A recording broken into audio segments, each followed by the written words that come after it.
most people, though it can cause mild gastrointestinal upset and rare interactions with blood thinners. Plant-based omega-3, ALA from flax or chia, is less effective than fish-derived EPA/DHA. Probiotics as oral supplements have mixed evidence for acne.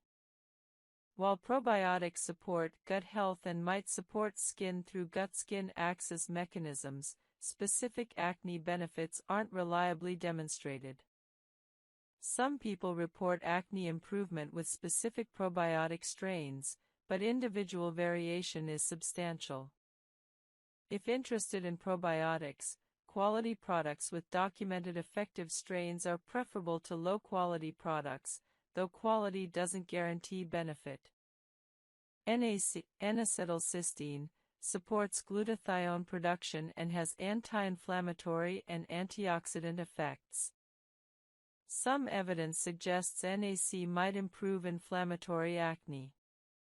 Typical dosing is 600 to 1,200 mg daily. NAC is generally well tolerated, though some people experience gastrointestinal upset. Spironolactone supplementation is sometimes discussed, but spironolactone is a pharmaceutical medication, not a supplement, requiring prescription. This isn't applicable for over-the-counter supplementation. Saw palmetto is a botanical supplement claimed to reduce DHT and support acne. Evidence is limited and mostly from prostate health studies rather than acne-specific research. Acne-specific benefits aren't well established. Red clover contains isoflavones with weak estrogenic effects, claimed to reduce androgen activity and improve acne. However, evidence is limited. Additionally, red clover might interact with hormonal medications. Spearmint tea supplementation has some evidence for hormonal acne reduction through weak antiandrogenic effects. Drinking 2 cups of spearmint tea daily for several months might improve hormonal acne modestly in some women. This is one of the few plant-based approaches with dedicated acne research, though evidence is still limited. Licorice extract is promoted for anti-inflammatory effects. Topical licorice has some evidence for skin benefit, though oral licorice supplementation for acne lacks strong evidence. Additionally, chronic licorice consumption can affect electrolytes and blood pressure. Selenium supplementation at moderate levels, 55 to 200 micrograms daily, might support skin health through antioxidant mechanisms. However, acne-specific benefits aren't well established, and excessive selenium causes toxicity. Important considerations for supplementation: supplements aren't regulated as rigorously as pharmaceuticals, meaning quality, purity, and actual content vary between brands. Third-party testing helps identify higher quality products. Supplements can interact with medications. Discuss supplementation with your healthcare provider, particularly if taking medications. Supplements take weeks to months to demonstrate benefits. Expecting rapid results leads to disappointment. Supplements work best supporting other treatments, not replacing proven acne treatments. Many people take ineffective supplements indefinitely while their acne worsens, when proven topical treatments would help.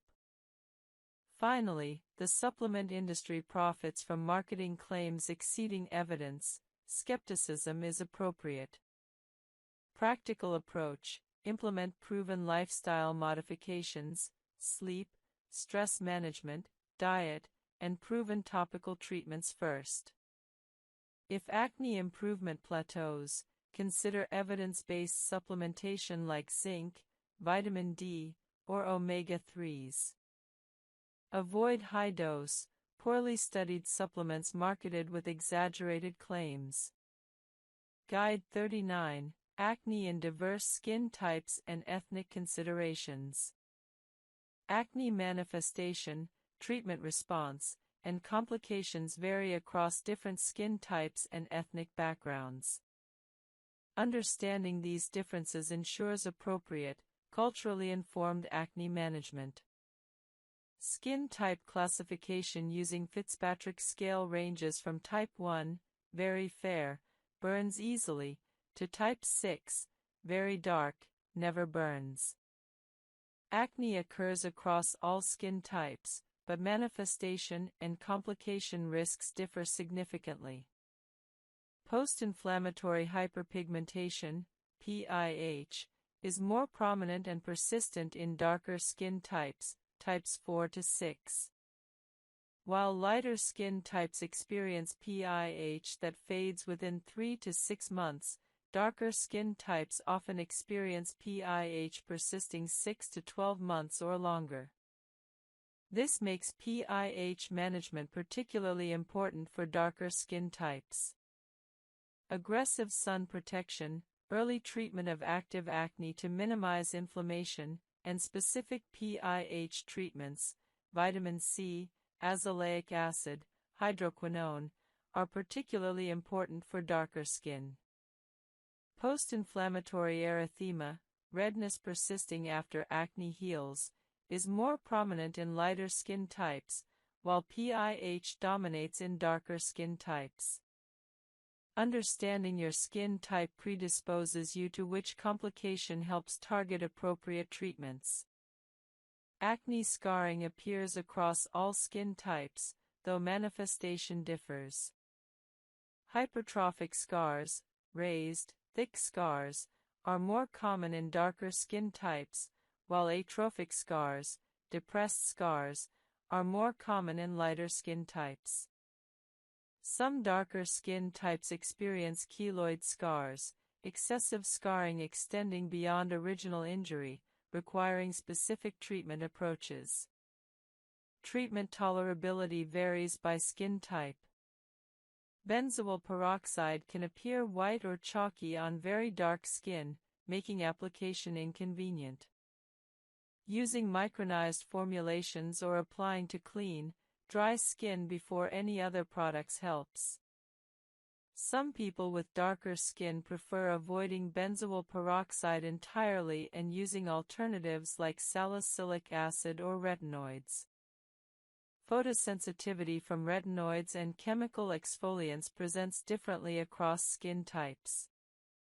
While all skin types experience increased sun sensitivity, darker skin types experience more severe hyperpigmentation from sun exposure, making sun protection even more critical.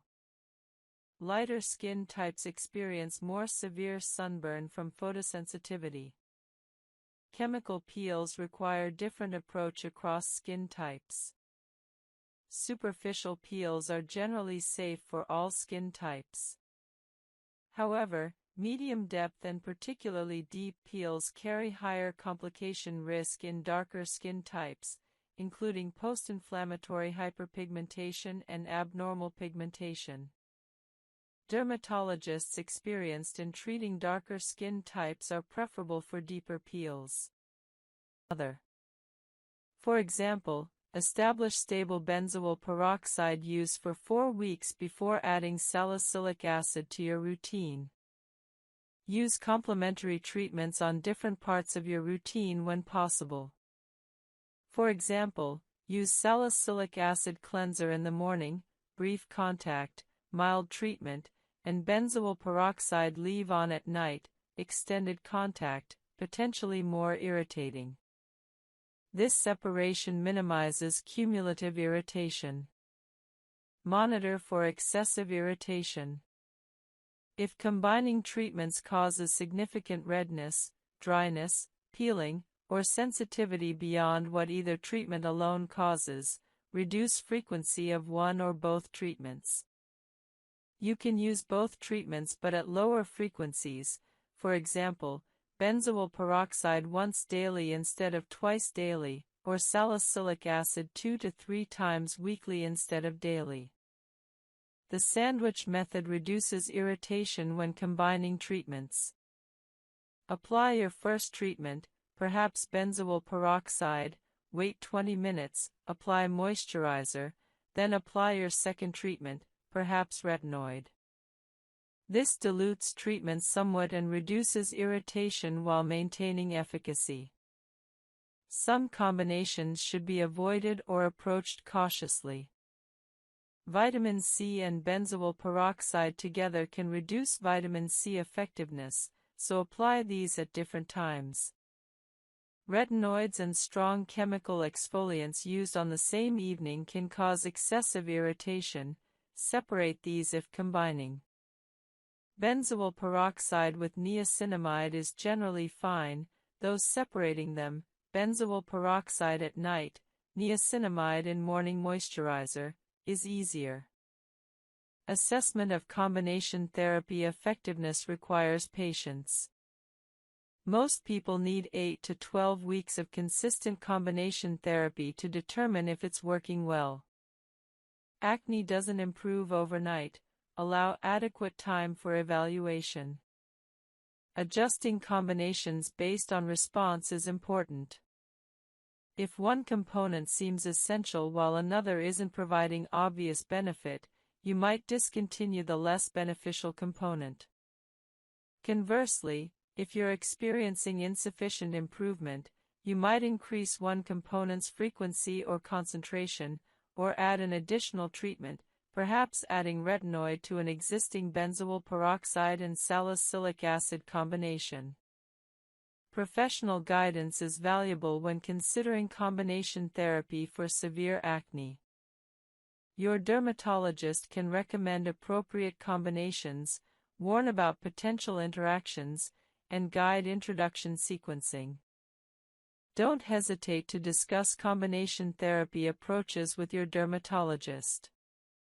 Guide 24, Understanding and Managing Fungal Acne, Malassezia folliculitis. Fungal acne, more accurately called Malassezia folliculitis or Pityrosporum folliculitis, is often misdiagnosed as bacterial acne. This condition presents similarly to acne but results from yeast overgrowth rather than bacterial infection, requiring different treatment approaches. Understanding this condition prevents prolonged ineffective treatment with standard acne medications. Malassezia is a naturally occurring yeast on human skin. In most people, it colonizes skin without causing problems. However, in some individuals, conditions favor Malassezia overgrowth, leading to follicle inflammation and fungal acne appearance. Unlike bacterial acne caused by Cutibacterium acnes, fungal acne results from yeast proliferation. Fungal acne typically appears as uniform, small pustules, often in clusters on the back, chest, and shoulders, though facial fungal acne occurs. The pustules are often quite uniform in size and appearance, less variable than typical bacterial acne. Fungal acne is often very itchy or uncomfortable, more so than typical acne. It often appears or worsens after antibiotic courses, as antibiotic elimination of competing bacteria allows Malassezia to proliferate unopposed. Several factors promote Malassezia overgrowth. Warm, humid environments favor yeast growth, explaining why fungal acne often worsens in summer or in humid climates. Excessive sweating creates favorable conditions. Wearing tight, non-breathable clothing traps moisture and heat, promoting yeast overgrowth. Immunosuppression or diabetes can promote yeast overgrowth. Recent antibiotic courses allow Malassezia to proliferate.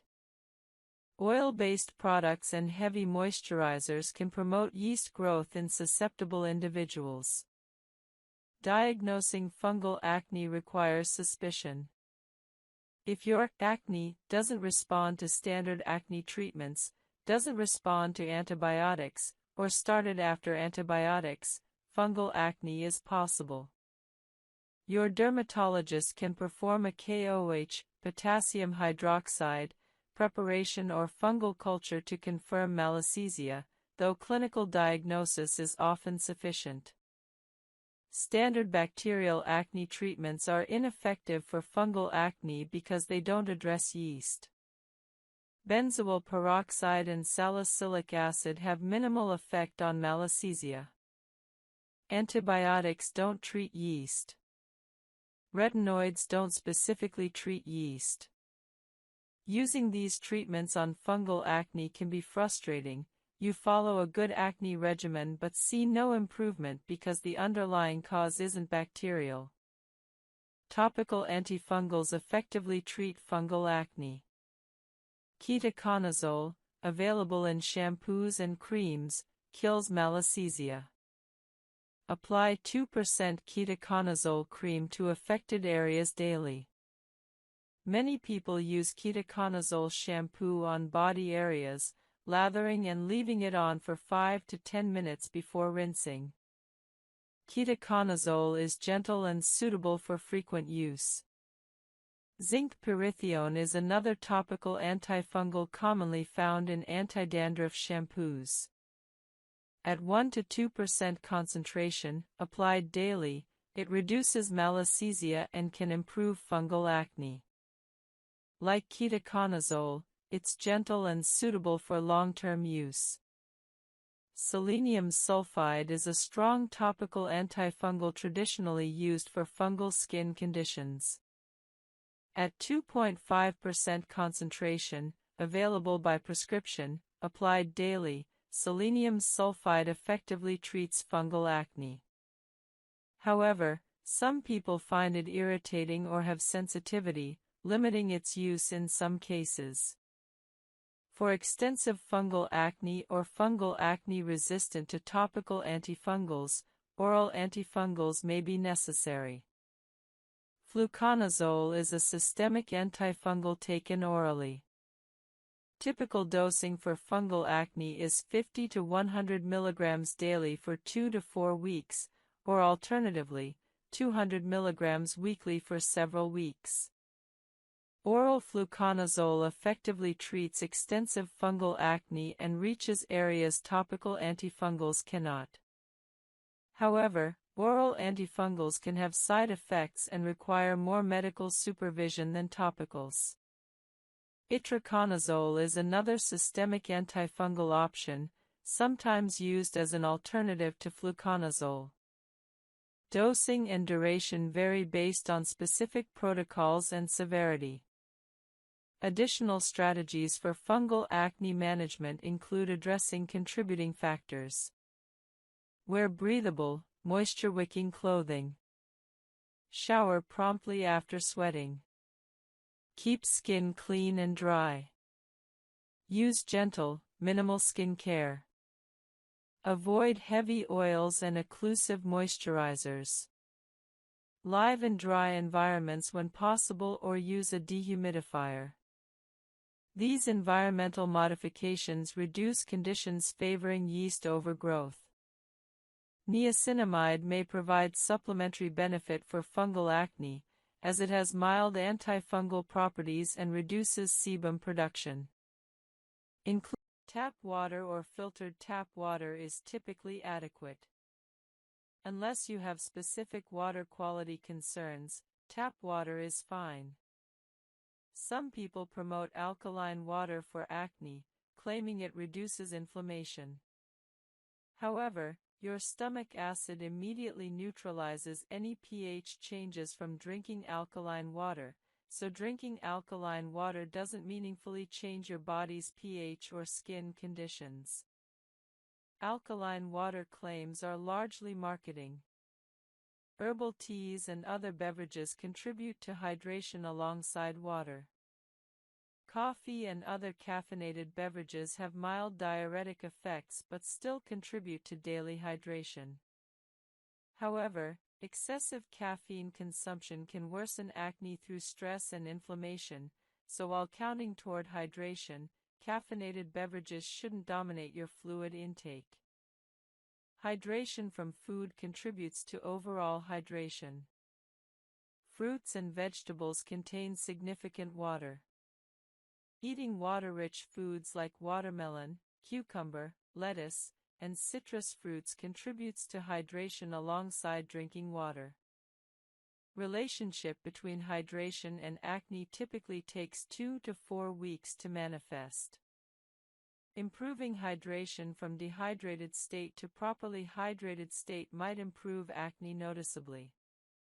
However, increasing hydration beyond adequate amounts typically doesn't further improve acne.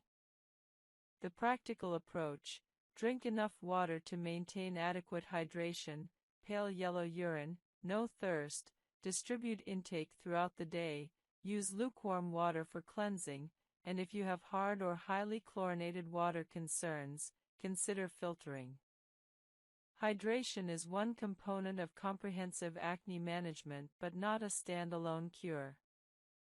Guide 36, Gut Health, Microbiome, and Emerging Research on Gut-Skin Axis. Emerging research increasingly implicates gut health and microbiota composition in acne development. Understanding gut-skin axis mechanisms and implementing strategies to support gut health offers another angle for acne management. The gut microbiome, the trillions of bacteria colonizing your digestive tract, influences systemic health including skin health. A healthy microbiome supports immune function, intestinal barrier integrity, nutrient absorption, and inflammation regulation. Microbiome dysbiosis, imbalanced bacterial composition, contributes to systemic inflammation, impaired immune function, and intestinal permeability, leaky gut, all of which correlate with worse acne. Several mechanisms link gut dysbiosis to acne. First, dysbiosis allows pathogenic bacteria to proliferate, producing lipopolysaccharides that trigger systemic inflammation. This systemic inflammation worsens acne. Second, dysbiosis compromises intestinal barrier integrity, allowing bacterial lipopolysaccharides and undigested proteins to enter circulation, further triggering inflammation and activating immune responses. Third, dysbiosis impairs production of short-chain fatty acids, butyrate, that support intestinal and immune health. Fourth, dysbiosis impairs estrogen metabolism in the gut, potentially contributing to hormonal acne in women. Several dietary factors contribute to dysbiosis. Excess sugar promotes pathogenic bacteria growth. Processed foods low in fiber and high in additives promote dysbiosis. Insufficient fiber intake results in inadequate short-chain fatty acid production. Excessive omega-6 polyunsaturated fat relative to omega-3 PUFA promotes inflammatory bacteria. Chronic stress, sleep deprivation, and certain medications, particularly antibiotics, also contribute to dysbiosis. Supporting gut health involves dietary modifications. Increasing fiber intake through whole grains, vegetables, legumes, and fruits promotes beneficial bacteria that produce short-chain fatty acids. Increasing omega-3 fatty acids relative to omega-6, eating more fish, walnuts, seeds, reducing processed food, supports beneficial bacteria. Consuming prebiotic foods, foods that feed beneficial bacteria, like asparagus, onions, garlic, and resistant starch supports beneficial bacteria growth. Fermented foods containing live bacteria provide probiotics supporting gut health. Yogurt, kimchi, sauerkraut, miso, tempeh, and kombucha all contain beneficial bacteria. Regular consumption of fermented foods supports diverse microbiota. However, benefits are modest compared to overall diet quality and should supplement rather than replace dietary improvements. Probiotic supplements provide concentrated bacteria claimed to support microbiota. However, evidence for probiotic efficacy is mixed and varying. Some people benefit noticeably from specific probiotic strains, while others see no benefit. If interested in probiotics, choosing high-quality products with documented effective strains, like Lactobacillus and Bifidobacterium species, and consulting your healthcare provider is reasonable. Probiotics for acne-specific benefit remain researched, not definitively proven. Avoiding unnecessary antibiotics protects microbiota. When antibiotics are necessary for infection, taking them is appropriate. However, demanding antibiotics for viral infections, which antibiotics don't treat, harms your microbiota unnecessarily. Using antibiotics only when truly needed protects long-term microbiota health. Managing stress supports microbiota health. Stress promotes dysbiosis through multiple mechanisms. Implementing stress management supports both gut and skin health through this mechanism. Adequate sleep supports microbiota health and is one of the highest impact microbiota interventions available. Most microbiota disruption occurs with sleep deprivation. Prioritizing 7 to 9 hours nightly supports microbiota health. Exercise supports beneficial microbiota diversity. Regular exercise promotes beneficial bacteria growth independently of diet. This is one of the many benefits of consistent exercise. Alcohol, particularly excessive consumption, harms microbiota. While occasional moderate alcohol consumption probably has minimal microbiota effects, chronic excess consumption disrupts microbiota significantly. Smoking harms microbiota, contributing another mechanism through which smoking worsens acne. Implications for acne management. While microbiota science is still emerging, supporting gut health through diet, fiber, whole foods, limited sugar, omega-3 support, probiotics potentially, though evidence is mixed, stress management, sleep, and exercise likely support skin health through multiple mechanisms including microbiota effects. These interventions support overall health beyond just acne, making them worthwhile even though direct acne benefit is still being researched. Guide 37, Hormonal Testing, Evaluation, and When to Pursue Endocrine Assessment for Acne. For women with hormonal acne, pursuing endocrine evaluation can identify underlying hormonal imbalances enabling targeted treatment. Understanding when hormonal testing is appropriate, which tests are relevant, and how to interpret results guides effective management. Hormonal acne patterns suggest hormonal involvement warranting evaluation. Acne appearing primarily on the jawline and chin, concentrated in the lower face, often indicates hormonal acne. Acne worsening cyclically around menstrual periods strongly suggests hormonal involvement. Adult acne onset, particularly after the teenage years, is often hormonal. Including a niacinamide product in your routine might provide additional benefit alongside topical antifungals. The challenge with fungal acne is that it can recur if contributing factors aren't addressed. If you treat fungal acne successfully but then resume wearing tight synthetic clothing in a humid environment, fungal acne may recur.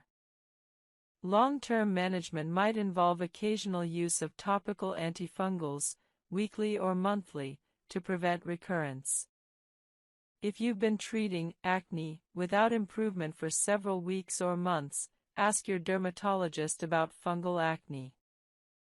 A simple KOH preparation takes minutes and can confirm or rule out malassezia. Don't waste time on ineffective antibacterial treatments if you have fungal acne. Appropriate antifungal treatment provides rapid improvement. Guide 25, Acne in Different Life Stages, Adolescent, adult, and menopausal acne. Acne presents differently and requires different approaches depending on life stage. Understanding age-specific acne characteristics and treatment approaches ensures appropriate management across different ages. Adolescent acne, occurring during puberty, is the most common form. Hormonal changes during puberty, particularly increased androgens, trigger increased sebum production, making adolescent acne typically more oily and comedone-prone. Adolescent acne often affects the T-zone, forehead, nose, chin, particularly heavily. Peer influence, stress about appearance, and psychological impact are often significant. Most adolescents can manage acne with topical treatments alone, though moderate to severe cases may require oral antibiotics or hormonal treatments, particularly girls. Treatment approach for adolescent acne emphasizes prevention and establishing good habits. Starting with gentle cleansing, topical treatments, and sun protection during teenage years establishes habits that persist into adulthood. Most adolescent acne improves or resolves as hormonal stability is achieved in late teens or early 20s, though some individuals continue experiencing acne into adulthood. Adult acne, occurring in adults beyond teenage years, has different characteristics. Adult acne is often more localized, jawline, chin, lower face, and frequently hormonal in nature, particularly in women. Adult acne is often more inflammatory than comedonal compared to adolescent acne. Stress, hormonal cycles, skincare product irritation, and lifestyle factors play larger roles in adult acne than in adolescent acne. Adult acne is sometimes attributed to skincare products or cosmetics, acne cosmetica. Adult women with acne often benefit from hormonal evaluation and hormonal treatments. Oral contraceptives or spironolactone can provide significant improvement. Additionally, adult women should evaluate whether acne patterns correlate with their menstrual cycle, as this suggests hormonal involvement. Adult male acne is less common than in adolescence but does occur. When it persists into adulthood, it's often quite severe and may warrant aggressive treatment including isotretinoin consideration if not responsive to standard treatments. Occupational factors sometimes contribute to adult acne. Individuals with occupations exposing them to oils, chemicals, or heat, mechanics, cooks, healthcare workers, sometimes experience acne from occupational exposure. In these cases, addressing occupational factors, protective equipment, skin cleansing protocols, helps alongside medical treatment. Menopausal acne occurs in perimenopausal and menopausal women due to hormonal fluctuations. As estrogen levels decline and the ratio of androgens to estrogen increases, acne can develop or worsen. Menopausal acne often presents as deep, cystic lesions on the lower face and chin. Hormone replacement therapy, HRT, during menopause can help manage menopausal acne, though it's a complex decision requiring discussion with your healthcare provider about overall health implications of HRT. If HRT isn't pursued, topical treatments and oral spironolactone are options for menopausal acne. Many menopausal women find that aggressive topical treatment with retinoids and benzoyl peroxide adequately controls acne. Stress management and lifestyle optimization become increasingly important during menopause. Pregnancy acne occurs in some pregnant women due to hormonal changes. Treatment options are limited during pregnancy because many acne medications are contraindicated. Isotretinoin is absolutely contraindicated due to severe teratogenic effects. Retinoids are generally avoided. Oral antibiotics like doxycycline are contraindicated. Spironolactone is contraindicated due to potential effects on male fetus development. Safe treatment options during pregnancy include topical benzoyl peroxide, topical azelaic acid, topical salicylic acid, though large-scale systemic absorption is theoretically possible with large area application, and it's best used sparingly, and possibly topical clindamycin. Most women manage pregnancy acne with these limited options, prioritizing safety. Some pregnant women actually experience improvement in acne due to pregnancy hormonal changes, while others experience worsening. Postpartum acne sometimes occurs as hormones shift again after delivery. This usually resolves within several months, though if breastfeeding is occurring, some hormonal factors may persist. Standard acne treatments are generally safe while breastfeeding, though some medications require careful consideration. Discuss specific medications with your healthcare provider if treating acne while breastfeeding. Age-related changes in acne treatment tolerance are important. Adolescent skin is generally very resilient and tolerates aggressive treatment well. Aging skin becomes more sensitive and drier, requiring gentler treatments and more aggressive moisturizing even if using the same medications. An adolescent might tolerate 2% salicylic acid daily with minimal dryness, while a 45-year-old woman with the same treatment might experience excessive dryness and irritation, necessitating reduced frequency or concentration. Transitional acne between life stages sometimes occurs. A teenager transitioning to adulthood might experience changing acne patterns. An adult woman starting hormonal contraceptive might initially experience worsening acne before improvement. A woman entering perimenopause might experience acne worsening despite previous successful acne control. These transitions require reassessment and potential treatment adjustments.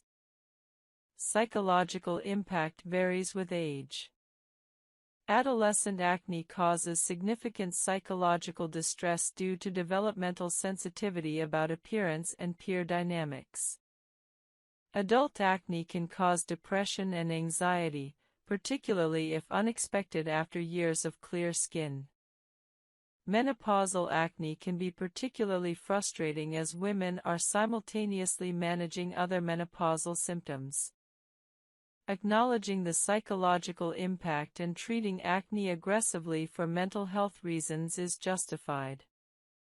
Understanding your life stage allows you to set appropriate expectations and select appropriate treatments. Adolescents should prevent lifelong acne through good habits. Adults should identify contributing factors, stress, hormones, products, specific to their life circumstances. Menopausal women should recognize acne as a normal menopausal symptom and pursue appropriate treatment. Pregnant women should prioritize safety while still treating acne to maintain mental health. Postpartum women should understand that acne often resolves as hormones stabilize.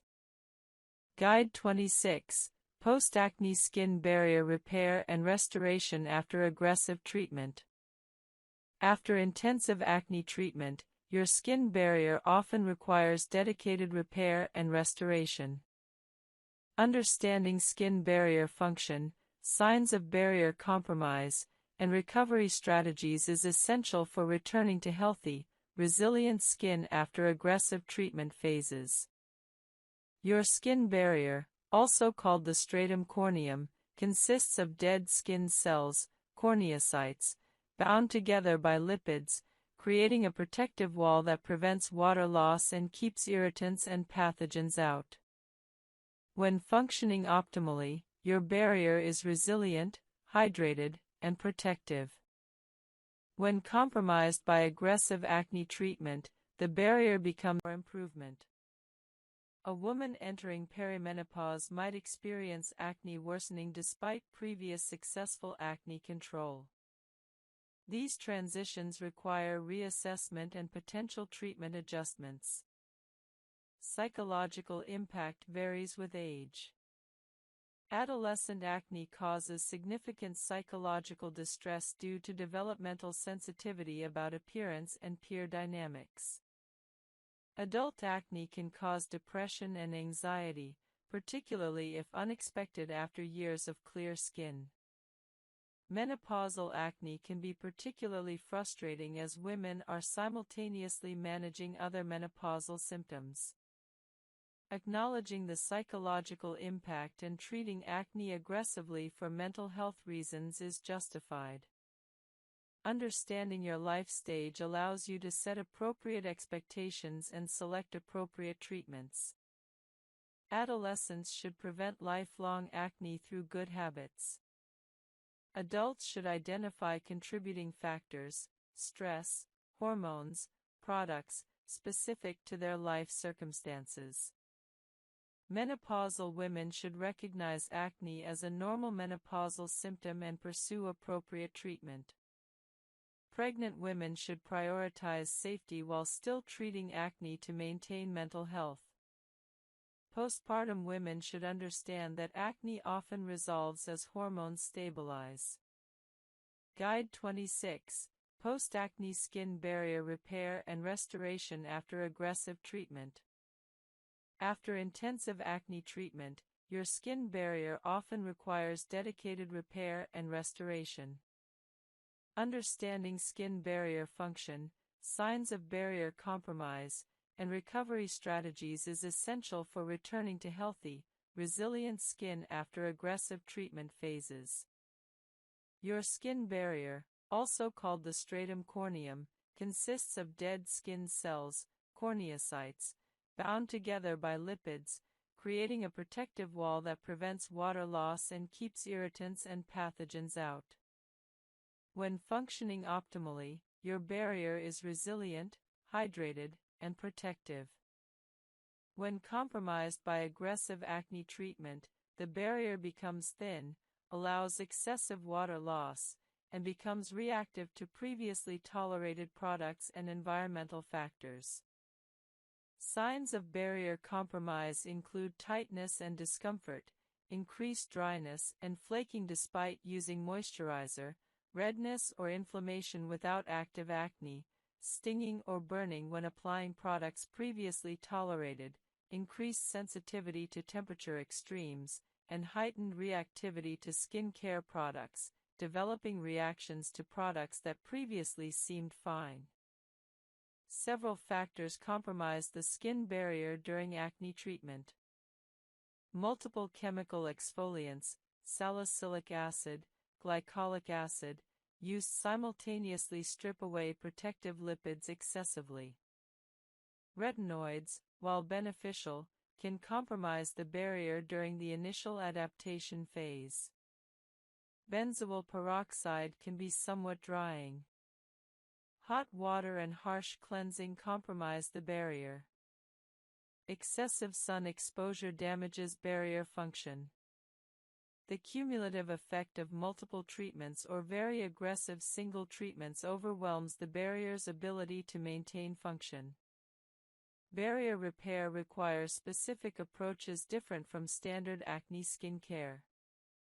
The goal shifts from treating acne to restoring skin health.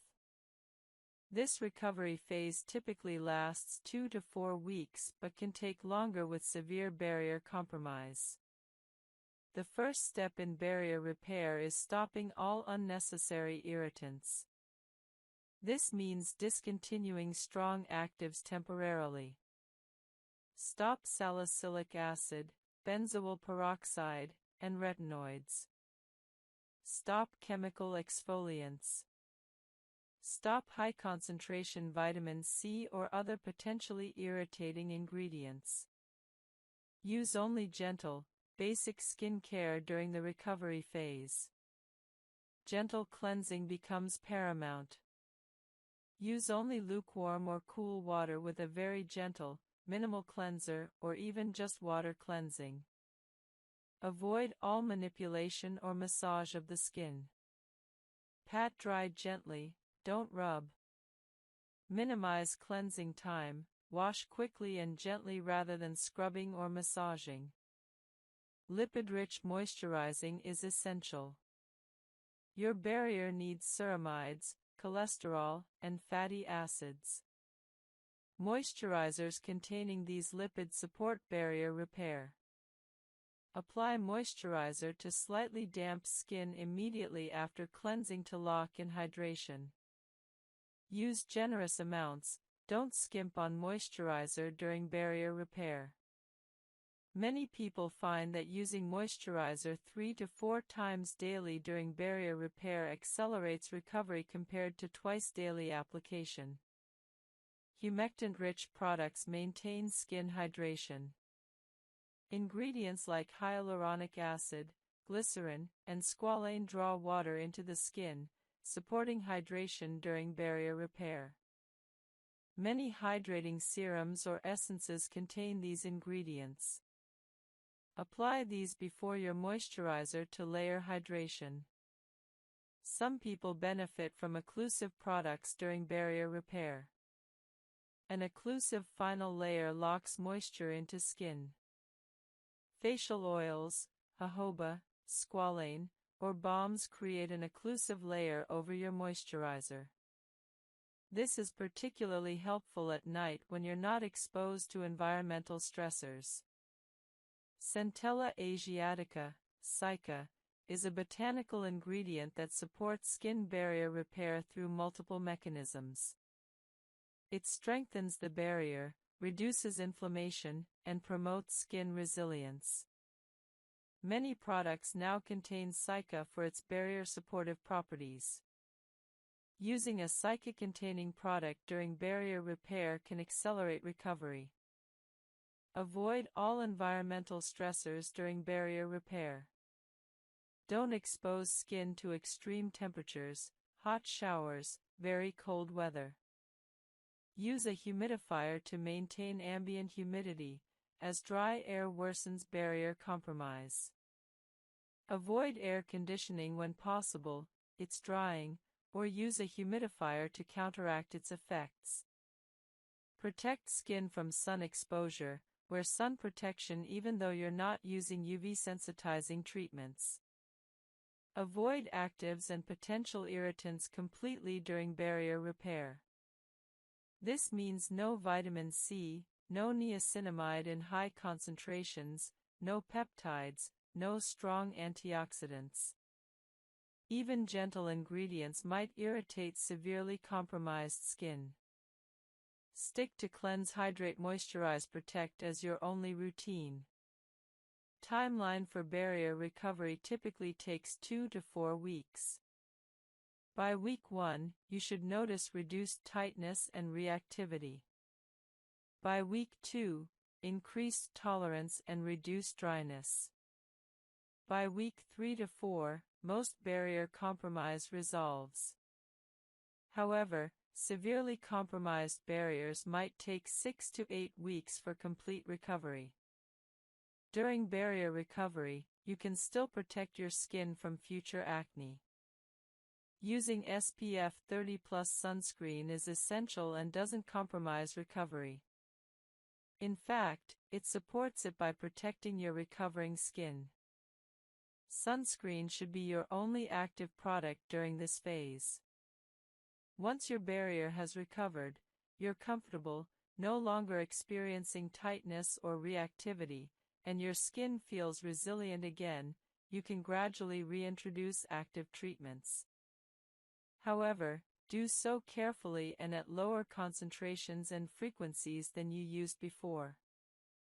For example, if you were using 2% salicylic acid daily before barrier compromise, restart with 0.5% salicylic acid 2 to 3 times weekly. Build up slowly. Reintroduce treatments one at a time, waiting at least 1 to 2 weeks between introducing new actives. For example, reintroduce salicylic acid first, Wait 2 weeks to ensure tolerance, then introduce benzoyl peroxide if desired. This sequential approach prevents recompromising your barrier. The barrier repair phase teaches valuable lessons about acne treatment. It emphasizes that more aggressive treatment isn't always better. Often, moderate treatment applied consistently yields better long-term results than aggressive treatment causing barrier compromise requiring recovery phases. Maintaining a healthy barrier improves overall skin health and can actually improve acne outcomes by supporting skin function. Some people find that once their barrier recovers, they can maintain clear skin with gentler treatment than they used before barrier compromise.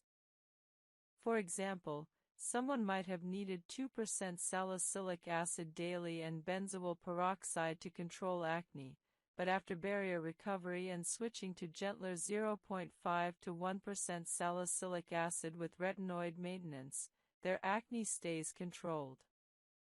This suggests that excessive barrier compromise actually worsened acne by disrupting skin function. Prevention is better than recovery. From the start of acne treatment, use appropriate concentrations and frequencies, incorporate moisturizing and barrier support, and listen to your skin's signals. If your skin is becoming very dry, tight, or reactive, reduce treatment intensity rather than continuing and causing more barrier damage. Long-term consistency matters more than short-term intensity. Guide 27.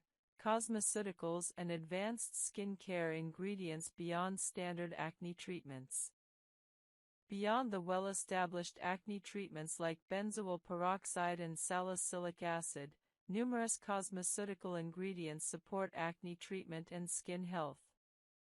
Understanding these advanced ingredients allows you to optimize your acne regimen and support overall skin function.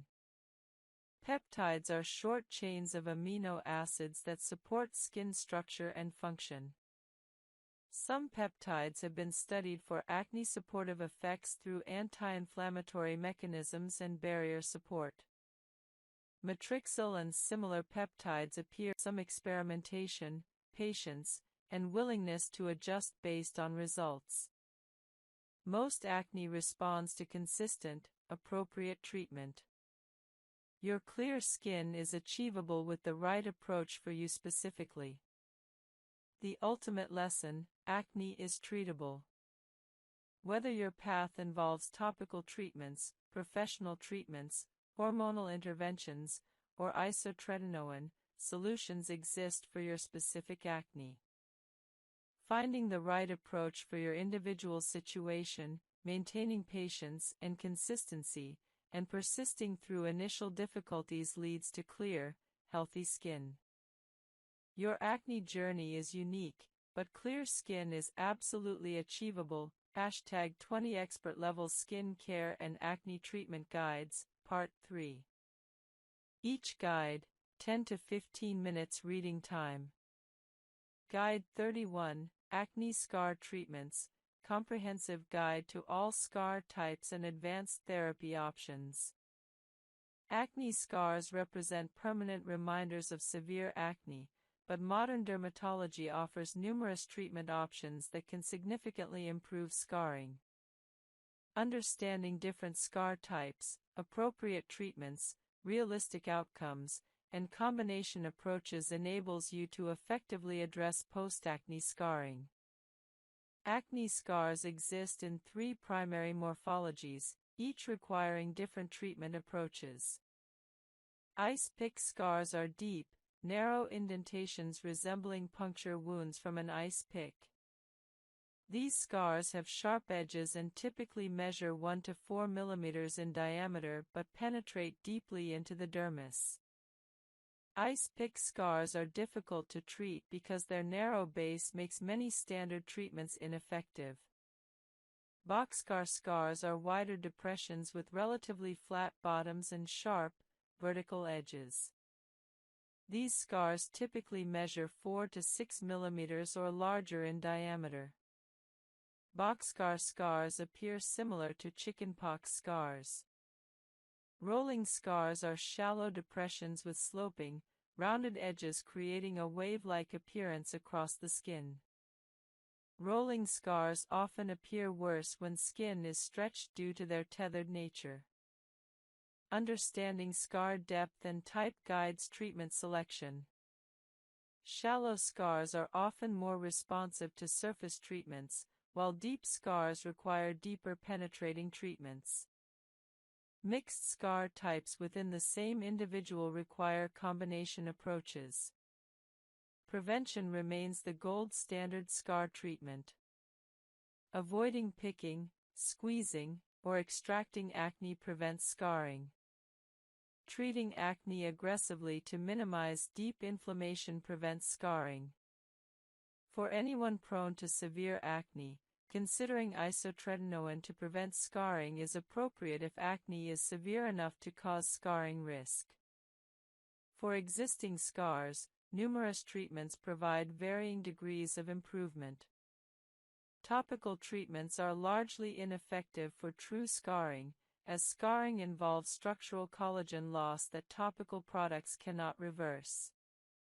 However, treating associated hyperpigmentation with topical treatments makes scars less noticeable. Subcision is a minor surgical procedure particularly effective for rolling and tethered scars. A needle or small scalpel is inserted under the scar, severing fibrous tissue anchoring the scar to deeper structures. This allows the scar to elevate as new collagen forms underneath. Subcision often requires multiple treatments performed weeks apart. Results develop over months as new collagen remodels. Subcision combined with other treatments, fillers, microneedling, often provides better results than subcision alone. Microneedling creates controlled microinjuries triggering collagen production and remodeling. The skin's healing response generates new collagen, improving scar appearance. Multiple treatments, typically 3 to 6 sessions spaced 4 to 6 weeks apart, provide progressive improvement. Microneedling works for all scar types but is particularly effective for rolling and moderate boxcar scars. Post-treatment appearance includes temporary redness and microcrusting. Recovery takes 3 to 5 days for most people. Microneedling is relatively affordable compared to laser treatments and is increasingly popular for scar treatment. Radiofrequency microneedling combines microneedling with radiofrequency energy for enhanced collagen stimulation. This provides better results than standard microneedling but with more significant post-treatment appearance changes and potential side effects. Laser resurfacing removes thin layers of skin, smoothing scars and promoting collagen remodeling. Fractional laser resurfacing treats portions of skin, leaving untreated bridges for faster healing and less downtime than full resurfacing.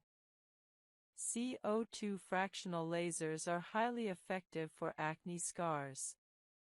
Multiple treatments, typically 4 to 6 sessions spaced 4 to 6 weeks apart, provide progressive improvement.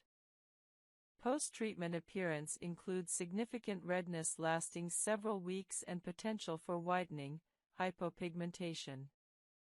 Cost is substantial, $500 to $1,500 per treatment, but results are often dramatic. Erbium YAG fractional lasers are slightly less aggressive than CO2 lasers, with somewhat less downtime and slightly less dramatic results. For those seeking good results with less recovery time, Erbium YAG is a reasonable option. Chemical peels remove skin layers through acid application. Superficial peels with glycolic or salicylic acid remove only the superficial layer and provide minimal scar improvement. Medium-depth peels with TCA, trichloroacetic acid, penetrate deeper, removing epidermis and superficial dermis, providing better scar improvement. Medium peels require 5 to 7 days of peeling and recovery. Deep peels with phenol or high-concentration TCA penetrate most deeply but require significant recovery time and carry higher complication risks. Deep peels are rarely used for acne scars specifically, being reserved for severe aging or other conditions.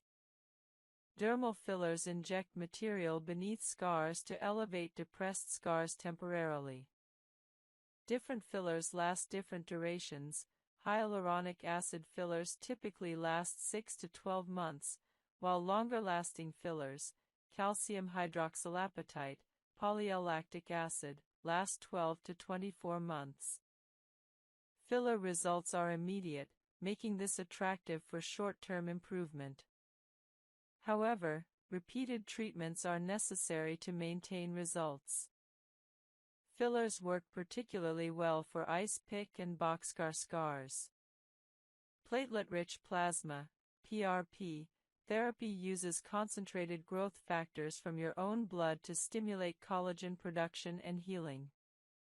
PRP is injected into scarred areas, promoting new collagen formation. Multiple treatments are typically needed.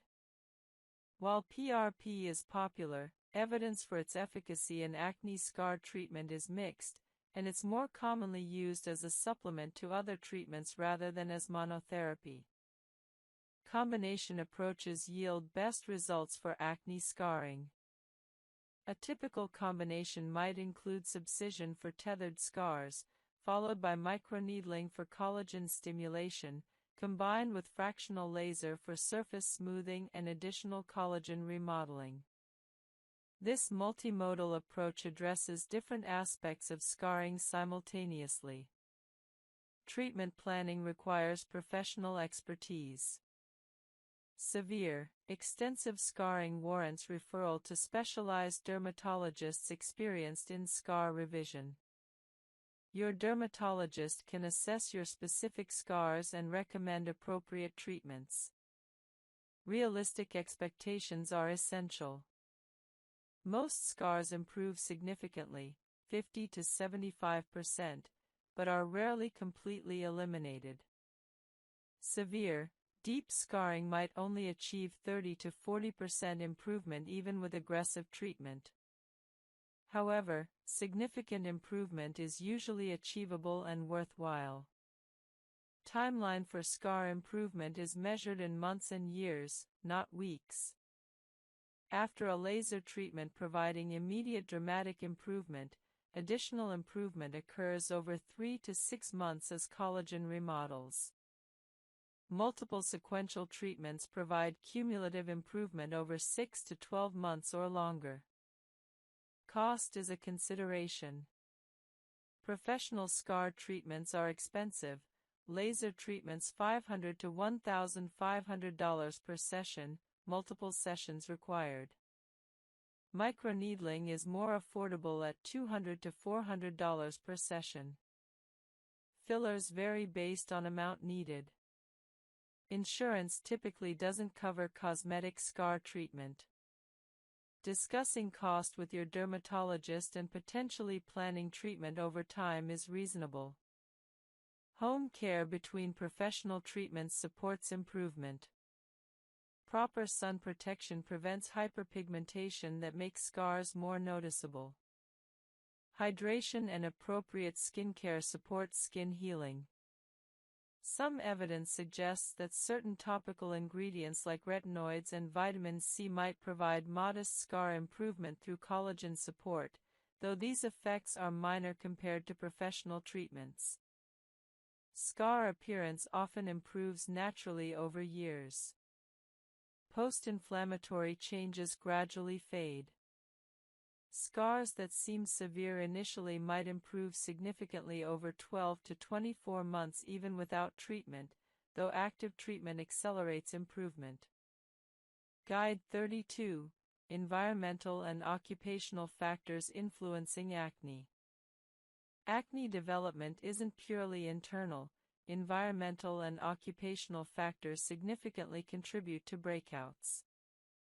Understanding these external factors allows you to modify your environment and workplace practices to support. Caffeine and alcohol intake timing affects sleep quality. Caffeine consumed in the afternoon or evening disrupts sleep onset and quality. Alcohol consumption in the evening worsens sleep quality even though it might initially make you drowsy. Avoiding caffeine after 2 p.m. and limiting evening alcohol consumption improves sleep. Exercise supports both sleep quality and acne management through multiple mechanisms. Regular aerobic exercise, 30 minutes, 5 times weekly, improves sleep quality, reduces stress, regulates hormones, and improves acne. However, exercising too close to bedtime, within 3 hours, might disrupt sleep. Exercising earlier in the day optimizes both sleep and acne benefits. Sleep-specific skincare involves protective measures during sleep. Applying a heavy, occlusive moisturizer or night cream before bed protects skin during nighttime and supports barrier health. Night creams are often richer than daytime moisturizers because you don't need to worry about appearance or mattifying for makeup. Overnight hydrating masks provide intense hydration during sleep.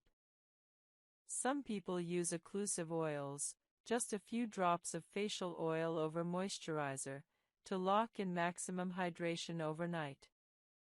Retinoid application at night leverages sleep's restorative processes. Applying retinoids in the evening, or before bed if your routine allows, means they work while your skin undergoes growth and repair during sleep. This timing often provides better results than morning retinoid application, though this varies individually. Acne spot treatments can be applied before bed to work overnight without interfering with daytime activities. Leaving benzoyl peroxide or other treatments on overnight provides extended contact time for therapeutic benefit. Silk or satin sleep masks or pillowcases are promoted for anti-aging and acne benefits. The reduced friction might slightly reduce acne, and the reduced moisture absorption compared to cotton might help slightly, but these effects are modest compared to other acne management strategies. If you like the feel of silk pillowcases and can afford them, they're worth trying, but they're not necessary for acne management. Optimizing sleep requires a multifaceted approach, maintaining 7 to 9 hours nightly, keeping consistent sleep schedules, avoiding evening screen use, limiting caffeine after 2 p.m., maintaining cool, moderate humidity bedroom, and changing pillowcases frequently. These changes take 2 to 3 weeks to impact acne, but most people notice significant improvement in acne after optimizing sleep long-term. Sleep is one of the most underrated acne management strategies. While topical treatments and professional treatments receive most attention, sleep optimization often provides dramatic acne improvement that rivals pharmaceutical treatments. Prioritizing sleep is one of the highest impact acne management strategies available. Guide 35, Water Quality, Hydration Science, and Optimal Water Intake for Clear Skin. While drink water for clear skin is commonly repeated, the mechanisms behind water's role in skin health and the specific amount of water actually needed for acne improvement are often misunderstood. Understanding water science and optimal hydration supports acne management. The myth that specific water quantities, 8 glasses daily, etc., directly treat acne is oversimplified. While adequate hydration supports overall health and skin function, consuming excessive water beyond your actual hydration needs doesn't further improve acne.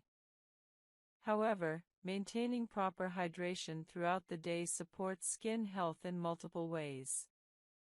Dehydration compromises skin barrier function. When your body is dehydrated, your skin compensates by producing more sebum to maintain oil barrier protection. Paradoxically, dehydrated acne-prone skin often appears oily while being dehydrated internally, creating conditions promoting acne. Proper hydration reduces this compensatory sebum production. Hydration supports skin cell function. Skin cells require water to function optimally. Proper hydration maintains cellular processes, supports detoxification, and promotes overall skin health. Dehydrated skin appears duller and is more prone to irritation and breakouts. Hydration supports immune function. Adequate hydration maintains lymphatic function and immune cell circulation, supporting your body's ability to fight acne-causing bacteria. Dehydration compromises immune function, potentially worsening acne. Hydration supports blood circulation. Well-hydrated blood flows more efficiently, delivering nutrients and oxygen to skin cells. Dehydration compromises circulation, reducing nutrient delivery to skin. Optimal daily water intake varies based on body weight, activity level, climate, and individual factors. A general guideline is 35 milliliters per kilogram of body weight daily. For a 70 kilograms person, this equals approximately 2.5 liters, about 10 glasses, daily. However, individual needs vary significantly. Thirst is a reasonable indicator of hydration needs. Drinking when thirsty and monitoring urine color. Pale yellow indicates adequate hydration, dark yellow suggests dehydration, guides appropriate intake. Individual variation in optimal water intake is substantial.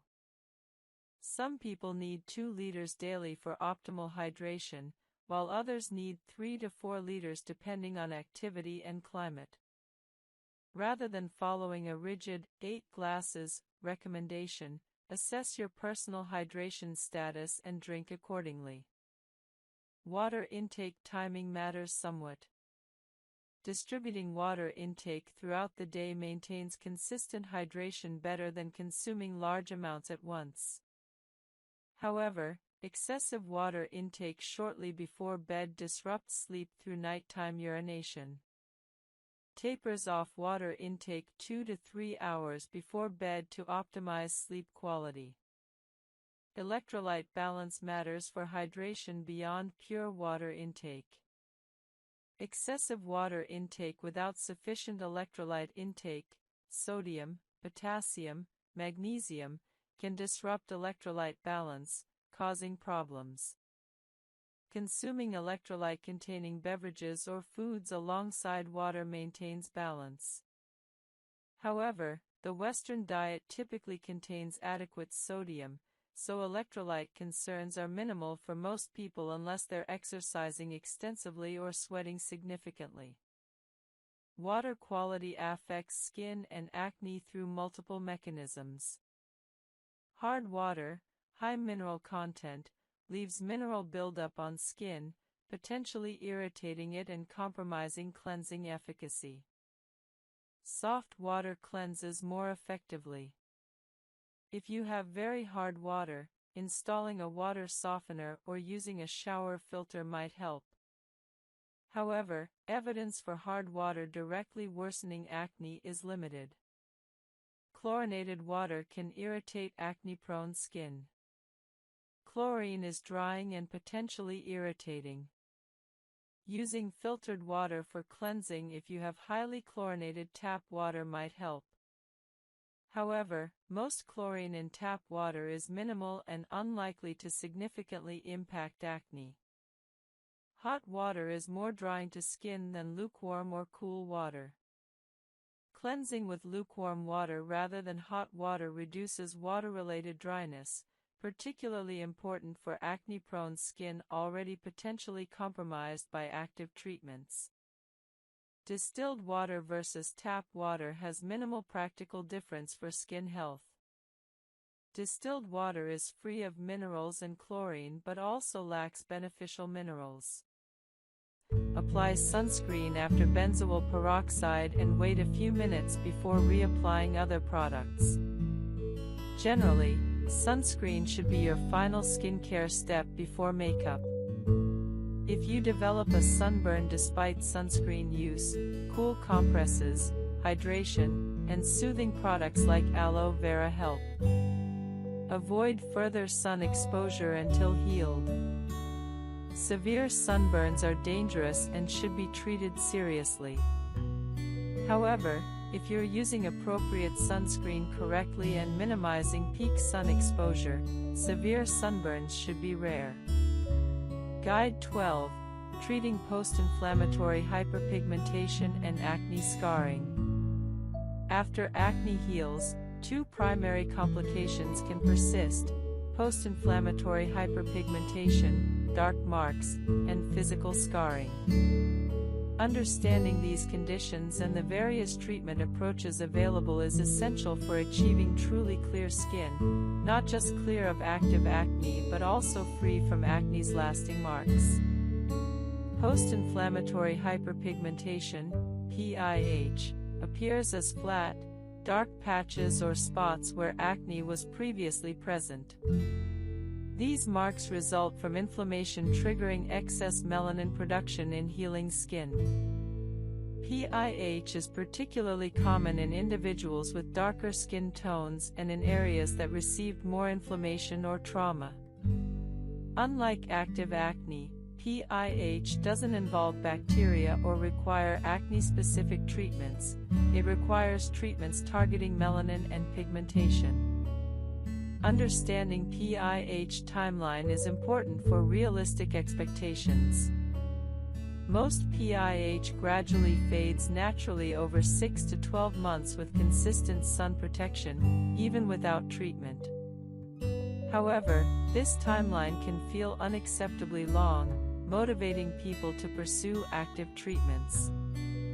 The good news is that numerous treatments significantly accelerate PIH fading. Sunscreen is the foundational PIH treatment. UV exposure directly darkens hyperpigmentation, extending the timeline for natural fading. Using SPF 30+ daily and avoiding sun exposure accelerates PIH resolution dramatically. Some PIH that might take 12 months to fade with poor sun protection might fade within 3 to 4 months with strict sun protection. Vitamin C serums brighten hyperpigmentation and even skin tone. L-ascorbic acid at 15 to 20% concentration is most effective, though magnesium ascorbyl phosphate and other stabilized forms also work. Apply vitamin C serum daily in the morning before sunscreen. Results typically appear after 4 to 8 weeks of consistent use. Vitamin C also provides antioxidant protection and stimulates collagen production as a bonus benefit. Niacinamide reduces post-inflammatory redness and even skin tone. At 4 to 5% concentration in moisturizers or serums, applied daily, niacinamide shows improvements in PIH within 4 to 8 weeks. Niacinamide is gentle, suitable for even very sensitive skin, and works well in combination with other treatments. Azelaic acid is particularly effective for PIH. At 15 to 20% concentration, applied twice daily, azelaic acid reduces melanin production and even skin tone. Prescription azelaic acid, Azalex, Phenacea, is more potent than over-the-counter versions. Many dermatologists recommend azelaic acid specifically for PIH management. Results typically appear within 4 to 8 weeks.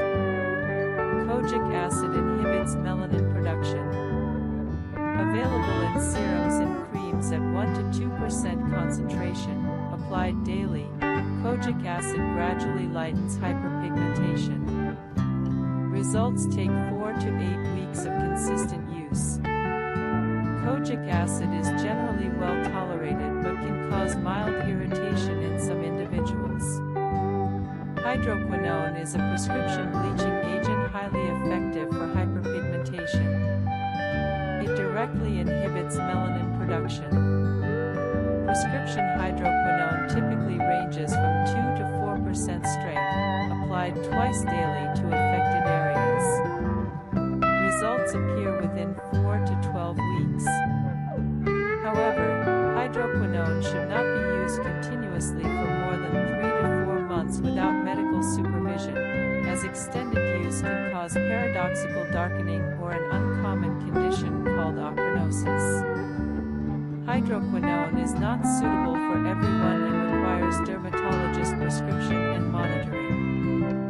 Chemical peels accelerate PIH resolution. Superficial peels with glycolic acid or salicylic acid remove pigmented surface skin, revealing lighter skin underneath. Monthly superficial peels combined with daily topical treatments significantly accelerate PIH fading. Medium-depth peels provide more dramatic but riskier results and are typically only performed for severe PIH. Laser treatments effectively target hyperpigmentation.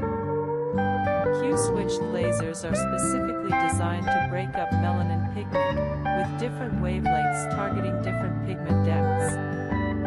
These treatments provide results in 4 to 6 sessions, sometimes fewer for responsive PIH. However, laser treatment is expensive and carries risks of complications in darker skin types. IPL, intense pulsed light, therapy also addresses pigmentation effectively. Microdermabrasion physically removes pigmented surface skin through mechanical abrasion. Performed monthly, combined with topical treatments, it accelerates PIH resolution. However, it's less powerful than laser treatments and typically requires more sessions. Combination approaches yield best results. Most dermatologists recommend combining daily topical treatments, vitamin C, azelaic acid, or hydroquinone, with monthly professional treatments, chemical peels or laser. This dual approach treats PIH from multiple angles, achieving faster, more complete resolution. Acne scarring is a more permanent complication than PIH. Scarring results from significant inflammation destroying collagen, resulting in physical indentations or elevation of the skin. There are 3 main types of acne scars: ice pick scars, deep, narrow indentations; boxcar scars, wider, flat-bottomed indentations; and rolling scars, wave-like depressions. Prevention is the most effective scar treatment. Avoiding picking, squeezing, or extracting pimples prevents scarring. Treating acne aggressively prevents deep inflammation that causes scarring. Taking acne seriously and treating it promptly prevents severe scarring. For existing scars, multiple treatment options exist, though complete elimination is often impossible. The goal is significant improvement. Topical treatments are largely ineffective for true scarring, as scarring involves structural damage that topical products can't reverse. However, improving overall skin texture and treating associated hyperpigmentation can make scars less noticeable. Subcision is a minor surgical procedure where a needle is inserted under the scar, breaking the fibrous tissue causing the depression. This allows collagen to regenerate and fill the scar. Subcision works best for rolling scars and tethered scars. Results appear gradually over 6 to 12 months as new collagen forms. Laser resurfacing removes thin layers of skin, smoothing scars. Fractional laser resurfacing is less aggressive than full resurfacing and requires less downtime. Multiple comedogenic and occlusive, clogging pores and promoting acne. Oil acne is often quite severe if exposure is chronic. Chloracne results from exposure to chlorinated hydrocarbons in chemical manufacturing. This is rare, but when occurs, is severe. Chloracne is characterized by cystic acne and systemic symptoms from toxic chemical exposure. Prevention strategies for occupational acne include wearing protective equipment, gloves, long sleeves, face protection when possible, washing thoroughly at end-of-work shifts to remove chemicals from skin, changing out of contaminated clothing immediately, using workplace-provided safety measures and equipment, discussing with employers if exposures can be reduced or if different equipment can minimize exposure. Treating occupational acne while reducing exposures through workplace modifications is important. Standard acne treatments combined with occupational hygiene improvements provide best results. Workplace legal considerations matter if acne results from unsafe occupational exposures. In some jurisdictions, occupational skin diseases are covered under workers' compensation. Documenting occupational exposure history and acne onset can establish occupational causation. Guide 57, Asian Skin, Rosacea, and Acne in East Asian Populations. East Asian skin has specific characteristics affecting acne presentation and treatment response. Understanding these characteristics improves acne management in East Asian populations. East Asian skin often has different lipid composition and barrier characteristics compared to other populations. Some evidence suggests East Asian skin has higher ceramide content but different lipid organization, affecting both barrier function and acne development. Rosacea is increasingly recognized in East Asian populations, though historically was underdiagnosed. East Asian rosacea often presents as acne-like lesions, acne rosacea, potentially confused with bacterial acne. Recognizing rosacea as distinct from acne ensures appropriate treatment selection. Sebaceous gland characteristics may differ slightly across ethnic backgrounds, though individual variation exceeds group variation. Treatment intensity might require individualization based on individual skin characteristics rather than ethnic background. Post-inflammatory hyperpigmentation is very common in East Asian skin and requires aggressive prevention and treatment. Sun protection is particularly important. PIH treatments, vitamin C, azelaic acid, hydroquinone, are particularly relevant. Barrier function support might be particularly important for East Asian skin in certain climates. Adapting treatment intensity and moisturizing based on individual response rather than population averages is most accurate approach.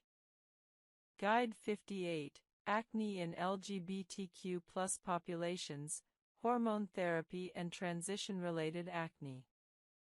Transgender and non-binary individuals receiving hormone therapy often experience acne changes related to hormonal transition. Understanding these changes helps manage acne during transition. Testosterone-based hormone therapy, for transmasculine individuals, typically worsens acne initially due to increased androgens. Acne often develops or significantly worsens during the first 1 to 2 years of testosterone therapy. This is particularly challenging for individuals already prone to acne. Aggressive acne prevention and treatment during testosterone initiation is important. Some individuals benefit from starting acne treatment prophylactically before or as testosterone therapy begins. Estrogen-based hormone therapy, for transfeminine individuals, typically improves acne over time as androgens are suppressed. Many trans feminine individuals experience significant acne improvement within several months to a year of estrogen therapy. This improvement can be dramatic and psychologically significant. Spironolactone, commonly used alongside estrogen therapy for anti-androgen effects, has acne-beneficial effects. The combination of spironolactone plus estrogen provides maximal acne improvement in trans feminine individuals. Timeline for hormone therapy acne effects is important to understand. Acne worsening from testosterone therapy might persist 1 to 2 years before stabilizing or improving. Setting realistic expectations prevents discouragement during this period. Psychological impact of acne during transition deserves acknowledgement. Acne during transition, when someone is often already managing significant life changes and body image adjustments, can cause additional distress. Aggressive acne management acknowledges this psychological weight. Working with dermatologists and endocrinologists familiar with transgender health improves care. Some clinicians are specifically experienced in managing acne in hormone therapy contexts. Guide 59, Acne Prevention in Acne-Prone Individuals, True Primary Prevention. True primary prevention prevents acne from developing in susceptible individuals before breakouts occur. While this doesn't apply to those already experiencing acne, understanding prevention helps younger individuals or those with family history prevent severe acne. Risk factors for developing acne include family history, strong genetic component, male sex, higher baseline androgens, and adolescent/young adult age. Individuals with all three risk factors have highest acne development risk. Primary prevention strategies include skincare routines starting in early adolescence, gentle cleansing, sun protection, use of non-comedogenic products, education about acne triggers and prevention, stress management techniques learned early, healthy diet emphasizing whole foods, adequate sleep, limiting skin trauma, not picking at skin, avoiding aggressive products. Non-comedogenic product selection starting early prevents product-induced acne. Teaching teenagers to evaluate skincare products and cosmetics prevents years of unnecessary acne from products. Early intervention at first signs of acne prevents progression to severe acne. Starting mild treatments, salicylic acid cleanser, at the very first breakout often prevents acne from worsening. This early treatment is simpler than treating established insulin surges, triggering increased sebaceous gland activity and androgen production, both of which worsen acne. Foods with high glycemic index include white bread, white rice, sugary beverages, refined cereals, and most processed snacks. Replace these with low glycemic alternatives, whole grain bread, brown rice, vegetables, legumes, and nuts. This dietary shift reduces blood sugar volatility and decreases acne-triggering hormonal responses. Dairy products, particularly milk, contain hormones and bioactive peptides that may trigger acne in susceptible individuals. Multiple studies demonstrate correlation between milk consumption and acne severity. The effect appears strongest with skim milk, likely because fat-soluble hormones are removed during processing, leaving bioactive peptides. If you consume significant dairy and struggle with acne, try reducing or eliminating dairy for 4 to 6 weeks to assess impact.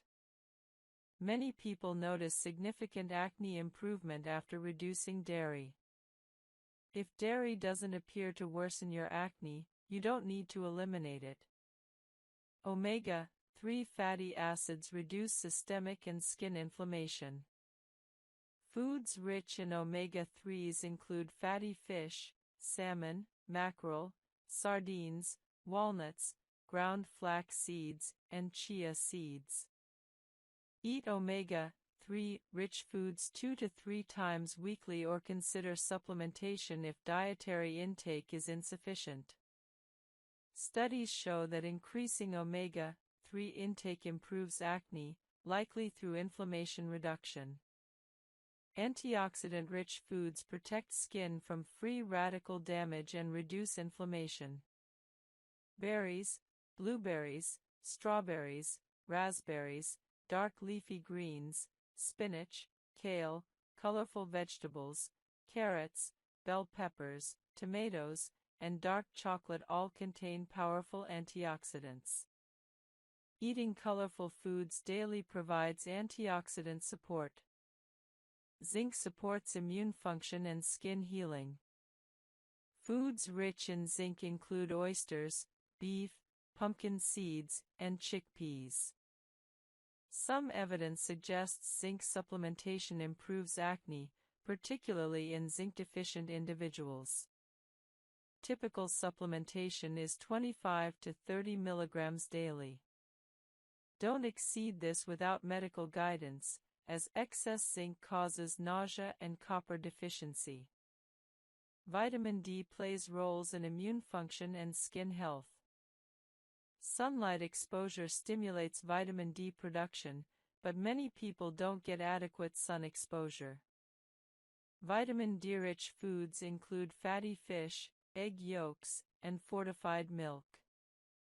Some people benefit from vitamin D supplementation, particularly during winter or in northern climates.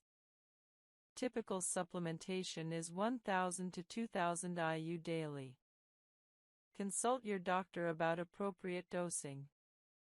Hydration deserves emphasis. Drinking adequate water, about 8 to 10 glasses daily, more with exercise, maintains skin hydration from within, supports detoxification, and promotes overall health. Proper hydration improves skin clarity and reduces compensatory sebum overproduction from dehydration. Limiting sugar and refined carbohydrates is perhaps the single most impactful dietary change for acne. Sugar causes inflammation throughout your body, worsens acne, and accelerates aging. Reducing sugar by replacing sugary beverages with water, limiting desserts, and avoiding processed foods with hidden sugar improves acne significantly. Most people notice improvement within 2 to 4 weeks of reducing sugar. Stress is a major acne trigger. Chronic stress increases cortisol production, which increases inflammation and androgen activity. Stress also triggers immune dysfunction, promoting bacterial overgrowth. Implementing stress reduction techniques is therefore essential. Meditation, yoga, deep breathing exercises, regular exercise, and time in nature all reduce stress and cortisol levels. Exercise provides multiple acne benefits.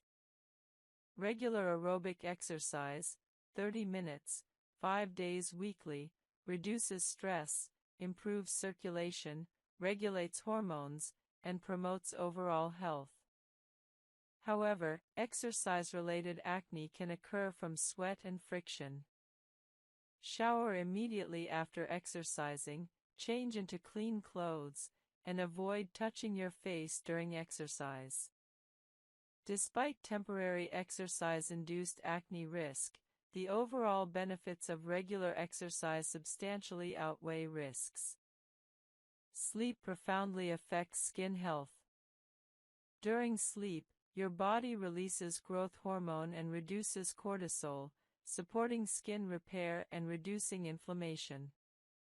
Poor sleep increases cortisol, promotes inflammation, disrupts hormonal balance, and worsens acne. Consistently getting 7 to 9 hours of quality sleep significantly improves acne. Implement good sleep hygiene, maintain consistent sleep schedules, avoid screens an hour before bed, keep your bedroom cool and dark, and limit caffeine in the afternoon. Alcohol consumption worsens acne through multiple mechanisms. Alcohol increases inflammation, disrupts gut health, which influences skin and dehydrates skin. If you drink alcohol, do so moderately and ensure adequate hydration.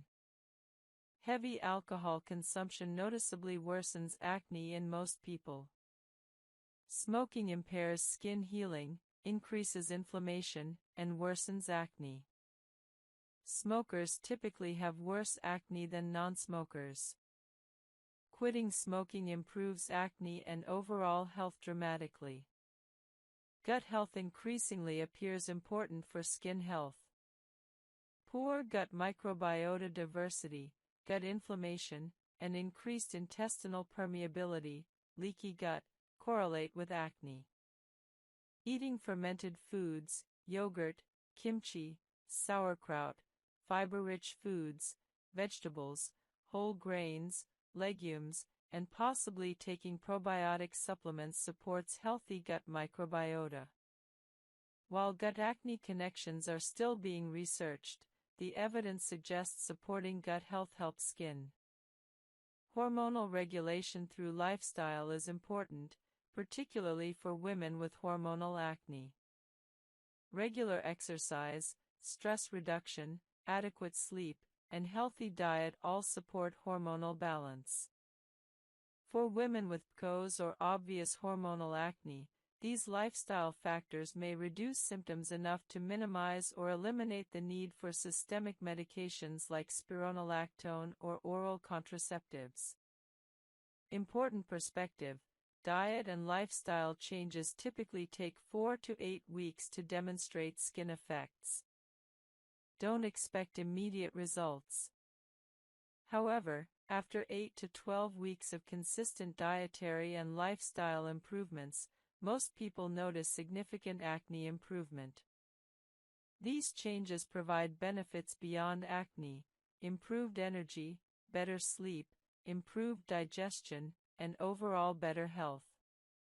Guide 15: Professional dermatological treatments, chemical peels, laser therapy, and advanced technologies. Professional dermatological treatments provide powerful acne management beyond what home skincare achieves. Understanding various professional treatments, their mechanisms, appropriate candidates, and realistic expectations helps you make informed decisions about whether professional treatment is right for you. Chemical peels use acids to remove skin layers, treating acne, scarring, and texture issues. Superficial peels penetrate only the outermost skin layer and are the mildest type. These use low-concentration acids, 15 to 30% salicylic acid or glycolic acid, and require minimal recoveries. Manage this by stopping all actives temporarily and using only gentle cleanser, hydrating moisturizer, and sunscreen for 1 to 2 weeks. Allow your skin barrier to repair. Then gradually reintroduce treatments at lower concentrations and frequencies. Building tolerance to treatments requires patience and gradual progression. Start conservatively and increase gradually. This approach takes longer initially but leads to better long-term outcomes than aggressive starting that causes severe side effects and treatment discontinuation. Remember that slow, consistent progress is preferable to fast progress interrupted by side effects forcing you to quit. Guide 19: The Complete Long-Term Acne Maintenance and Prevention Plan. Once you've achieved clear skin, the challenge becomes maintaining clarity. Many people achieve clear skin only to abandon their routines, resulting in acne recurrence. Understanding long-term maintenance prevents this cycle and keeps your skin clear indefinitely. Continue your core routine indefinitely. The Cleanse, Treat, Moisturize, Protect routine that cleared your acne remains essential for maintaining clear skin. Don't abandon these steps thinking they're only necessary while acne is active. Your skin's tendencies haven't changed. Stopping treatment allows acne to return. Identify which specific treatments worked for you and continue them. If salicylic acid was crucial to your success, continue using it at maintenance levels, perhaps 2 to 3 times weekly instead of daily. If retinoids were essential, continue them nightly or at whatever frequency you use successfully. If benzoyl peroxide was key, continue it. Maintenance doesn't require the aggressive frequency you may have used during active acne treatment, but it requires continuing the treatments that worked. Simplify your routine for maintenance if desired. During active acne treatment, you might use multiple actives, but once clear, you can often maintain clarity with fewer products. For example, you might maintain clear skin using just retinoid at night and benzoyl peroxide spot treatments as needed, dropping the salicylic acid cleanser you used initially. Experiment to find the minimum effective routine for your skin. Monitor your skin monthly for early signs of breakout. Catching pimples at the very first sign and treating them aggressively prevents them from developing fully. Many people can prevent significant breakouts through early intervention with spot treatments when they notice the first small bumps. Keep your skincare routine on hand. Never run out of your essential treatments. Having spare bottles ensures you never skip treatments due to product unavailability. Some people order backup products when their current product is half empty, ensuring continuity. Identify your acne triggers through your skincare journal. Did acne worsen during stressful periods? After consuming certain foods? During certain times of your menstrual cycle? After skipping your routine? After trying new products? Understanding your personal triggers allows you to implement preventative strategies. If you identify stress as a trigger, prioritize stress management. If certain foods worsen acne, avoid them. If hormonal cycling causes breakouts, prepare in advance with more aggressive treatment during high-risk times. Seasonal adjustments may be necessary. Some people experience worse acne in summer, increased heat, humidity, sun exposure, or winter, dry air, heating systems. Adjust your routine seasonally, perhaps more frequent use of oil control treatments in summer, more aggressive moisturizing in winter. This flexibility maintains clear skin year-round. Maintain the lifestyle habits that support clear skin. Continue stress management, adequate sleep, regular exercise, healthy diet, and hydration. Don't revert to poor habits thinking your clear skin is permanent and won't be affected.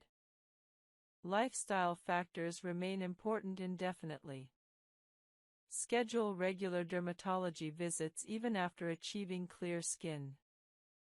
Annual checkups allow your dermatologist to assess your maintenance routine, adjust treatment if necessary, and catch any skin concerns early. Regular professional oversight prevents complications and ensures your long-term skin health. Handle occasional breakouts strategically. Everyone experiences occasional breakouts despite perfect routines, a particularly stressful period, new product irritation, or unknown trigger can cause isolated pimples. Treat these immediately with appropriate spot treatments. Don't allow occasional breakouts to discourage you into abandoning your routine. If you notice increasing breakouts despite consistent routine, assess what has changed. New products? Increased stress? Dietary changes? Hormonal changes. Identifying changes allows you to troubleshoot. Sometimes a simple adjustment, returning to a previous moisturizer, increasing stress management, or addressing dietary changes, restores clarity.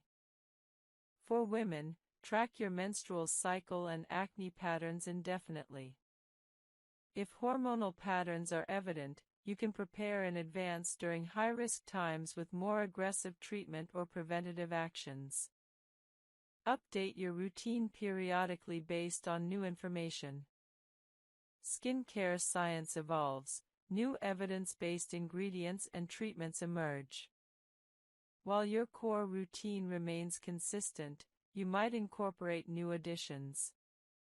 For example, if you weren't using sunscreen consistently but learn about new photostable sunscreen formulations, adding a good sunscreen enhances your results. However, don't constantly change your routine chasing new trends. Consistency matters far more than having the newest products. Have a plan if major breakout recurs. If despite your best efforts you experience significant acne recurrence, don't panic or feel you've failed. Contact your dermatologist to identify what changed and resume professional treatment if necessary. Sometimes life circumstances, severe stress, hormonal changes, medications, require adjusting your treatment approach. Your dermatologist can help. Celebrate achieving clear skin. Reaching this point likely required significant effort and patience. Recognize the achievement and the work that got you there. This perspective helps maintain motivation for long-term maintenance. Guide 20. Integrating all components, your complete personalized acne treatment and maintenance blueprint. After understanding individual components of acne treatment, integrating them into a comprehensive, personalized blueprint is essential. No single treatment works for everyone. Your specific acne type, skin characteristics, and lifestyle factors should guide your approach. Step 1. Accurately identify your acne type. Do you have comedonal acne, blackheads and whiteheads? Inflammatory acne, red pimples? Hormonal acne, deep cystic lesions around your jawline during specific times? Severe acne involving all types? Your acne type guides treatment selection. Comedonal acne responds best to salicylic acid exfoliation. Inflammatory acne responds best to benzoyl peroxide. Hormonal acne often requires systemic hormonal treatment. Severe mixed acne usually requires combination treatments and potentially professional intervention. Step 2. Assess acne severity. Mild acne, fewer than 20 comedones, fewer than 15 inflammatory lesions, no nodulocystic lesions, often responds adequately to topical treatments alone. Moderate acne, 20 to 100 comedones, 15 to 50 inflammatory lesions, no nodulocystic lesions, typically requires combination topical treatments, possibly with professional treatments. Severe acne, extensive lesions, numerous nodulocystic lesions, usually requires systemic treatment including oral antibiotics, hormonal treatments, or potentially isotretinoin. Step 3. Consider your lifestyle factors. Are you comfortable with multiple daily skincare steps? Can you prioritize sleep and stress management? Will you maintain consistency? These practical factors determine whether complex multi-step routines are realistic for you. Some people thrive with detailed routines, others do better with simplified approaches. Step 4. Design your core routine. Everyone benefits from a consistent cleanse, treat, moisturize, protect routine. Select specific products for each step based on your acne type. For comedonal acne, use a gentle cleanser, apply salicylic acid treatment, use a non-comedogenic moisturizer, apply sunscreen. For inflammatory acne, use a gentle cleanser, apply benzoyl peroxide treatment, use a moisturizer, apply sunscreen. For mixed or severe acne, consider consulting a dermatologist for prescription treatments. Step 5. Start conservatively with treatments. Begin with a salicylic acid formulations meant to be applied to specific areas or the entire face, typically 2 to 3 times weekly. They're left on the skin and provide significant exfoliation. These are powerful products best used by those with resilient, acne-prone skin who have already adapted to gentler salicylic acid products. Spot treatments apply high concentrations of salicylic acid directly to individual breakouts for targeted treatment. These are excellent for treating isolated pimples without exfoliating your entire face. Starting with salicylic acid requires a conservative approach. If you've never used it before, begin with a 0.5% cleanser or 1% toner used 2 to 3 times weekly. Use it for 2 to 3 weeks, assessing your skin's response. If your skin tolerates it well without excessive irritation, dryness, or sensitivity, you can increase frequency to daily use or switch to a higher concentration product. When applying salicylic acid toners or serums, use clean fingertips or a cotton pad to apply evenly across your face, focusing on areas prone to acne. Use about a nickel-sized amount for your entire face. Apply to completely dry skin. Applying to damp skin increases irritation. Allow the product to dry completely before applying other products. Some salicylic acid products are meant to stay on your skin indefinitely, while others are meant to be rinsed off after a specific time. Read instructions carefully. Common mistakes when using salicylic acid include starting with too high a concentration, using it too frequently, combining it with too many other actives, and failing to moisturize adequately afterward. Starting with 2% and using it daily will almost certainly cause excessive irritation, dryness, and peeling. You're much better served starting gently and gradually increasing. Never combine salicylic acid with benzoyl peroxide on the same evening initially. Both are exfoliating actives that can cause significant irritation if used together by someone whose skin isn't accustomed to strong treatments. Once your skin has adapted to each individually, you might combine them cautiously, but build up to this gradually.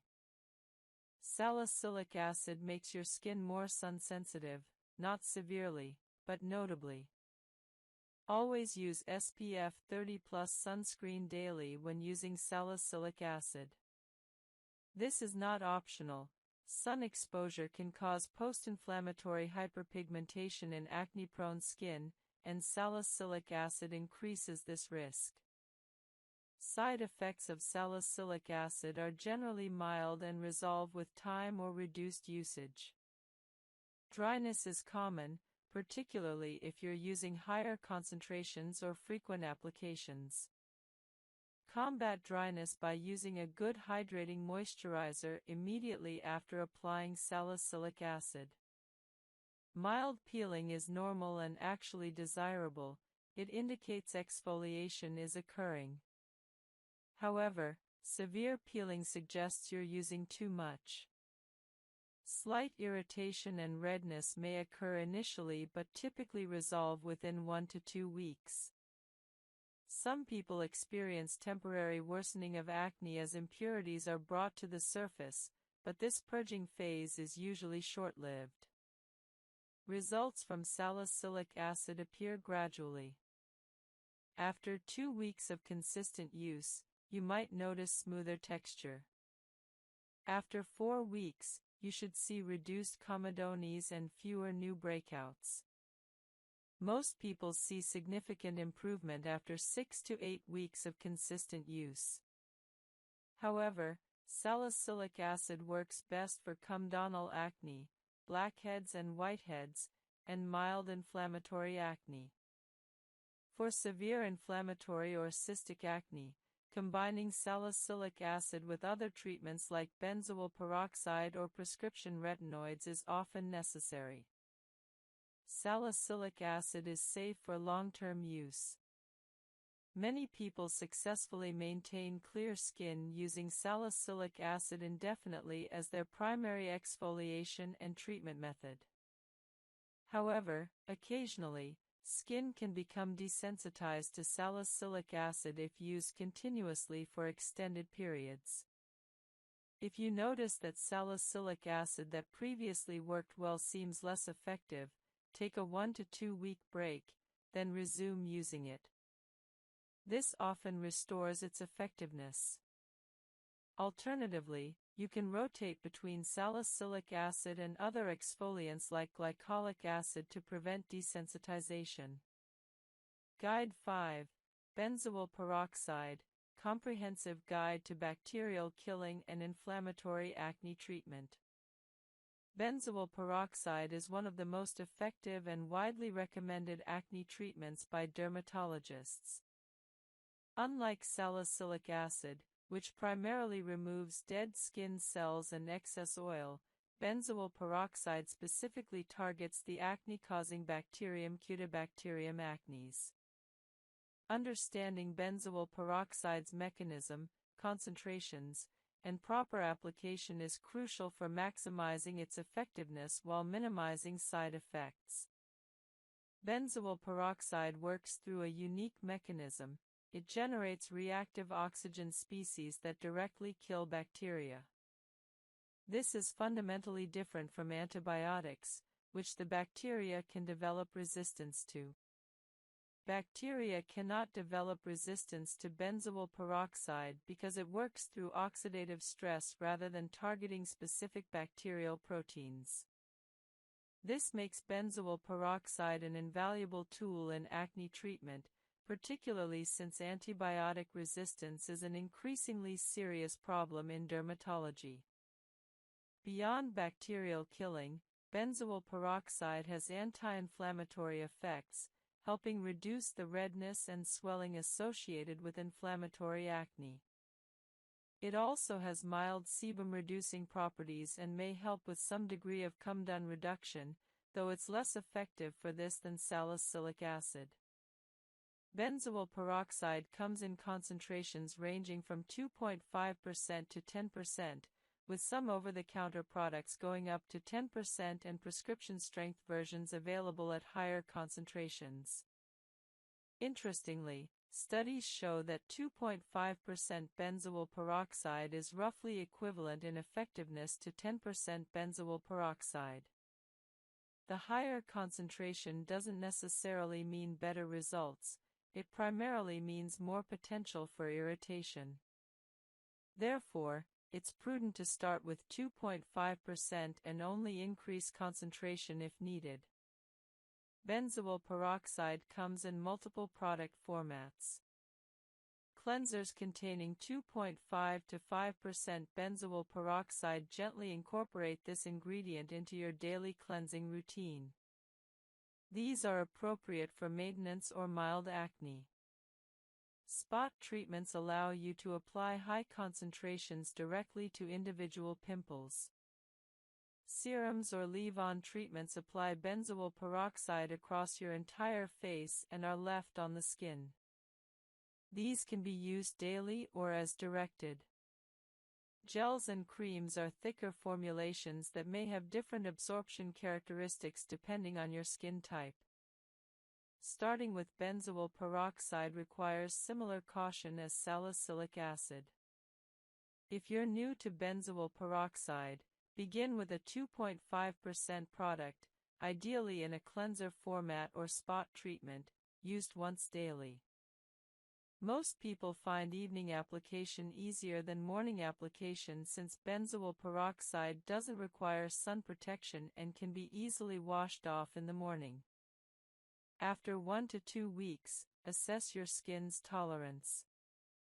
If you're experiencing mild irritation or dryness but your acne is improving, continue. After 2 to 3 weeks, if your skin tolerates the product well, you can increase frequency to twice daily or increase the concentration to 5%. Application technique is critical. Apply benzoyl peroxide to completely clean, completely dry skin. This is more important with benzoyl peroxide than with most other products. If your skin is even slightly damp, benzoyl peroxide will irritate more readily. Allow your cleanser to fully absorb and dry, then apply benzoyl peroxide. Use a small amount, about the size of a pea for your entire face if using a leave-on product, or a slightly larger amount for spot treatment. Apply gently, allowing the product to absorb fully before applying other products. Benzoyl peroxide has a particular drawback: it bleaches fabrics and hair. If you apply it to your face, it can bleach your pillowcase, bedding, towels, and hair. Many people apply benzoyl peroxide in the evening and wash it off in the morning with their cleanser to avoid this issue. If you apply it in the morning, be extremely careful not to get it on your hair, eyebrows, or any colored clothing. Some people apply it as a spot treatment right before bed, allowing it to work overnight before being washed off in the morning. If bleaching is a concern, you might prefer using benzoyl peroxide in a wash-off cleanser format where the contact time is brief. Side effects of benzoyl peroxide are generally more significant than salicylic acid. Dryness is very common, particularly with higher concentrations or frequent applications. Combat this by using an excellent moisturizer after applying benzoyl peroxide. Some people find that benzoyl peroxide dries their skin excessively even at 2.5% concentration. If this is you, try reducing frequency to every other day or using it only as a spot treatment. Irritation and redness are common, particularly when starting benzoyl peroxide or when increasing concentration. This irritation is usually temporary and subsides within 1 to 2 weeks as your skin adapts. However, if you experience severe irritation, dermatitis, or reactions, discontinue use and consult a dermatologist. Contact dermatitis to benzoyl peroxide, while rare, does occur. If you develop an itchy rash that doesn't improve with reduced frequency, you may be allergic. Discontinue use and inform your dermatologist. Many people experience acne purging when starting benzoyl peroxide, temporary worsening of acne as bacteria die off and impurities are brought to the surface. This purging typically lasts 1 to 2 weeks. If purging lasts longer, consult your dermatologist. Photosensitivity is not a significant issue with benzoyl peroxide like it is with some other acne treatments, but you should still use sunscreen daily for general skin protection. Benzoyl peroxide is particularly effective for inflammatory papules and pustules, the classic red pimples with white centers. It's less effective for comedonal acne, blackheads and whiteheads, where salicylic acid is superior. Many dermatologists recommend combining benzoyl peroxide with salicylic acid for comprehensive acne treatment. Use salicylic acid to address comedones and exfoliate, and benzoyl peroxide to kill bacteria and reduce inflammation. Results from benzoyl peroxide appear relatively quickly. Many people use ketoconazole shampoo on body areas, lathering and leaving it on for 5 to 10 minutes before rinsing. Ketoconazole is gentle and suitable for frequent use. Zinc pyrithione is another topical antifungal commonly found in anti-dandruff shampoos. At 1 to 2% concentration, applied daily, it reduces malassezia and can improve fungal acne. Like ketoconazole, it's gentle and suitable for long-term use. Selenium sulfide is a strong topical antifungal traditionally used for fungal skin conditions.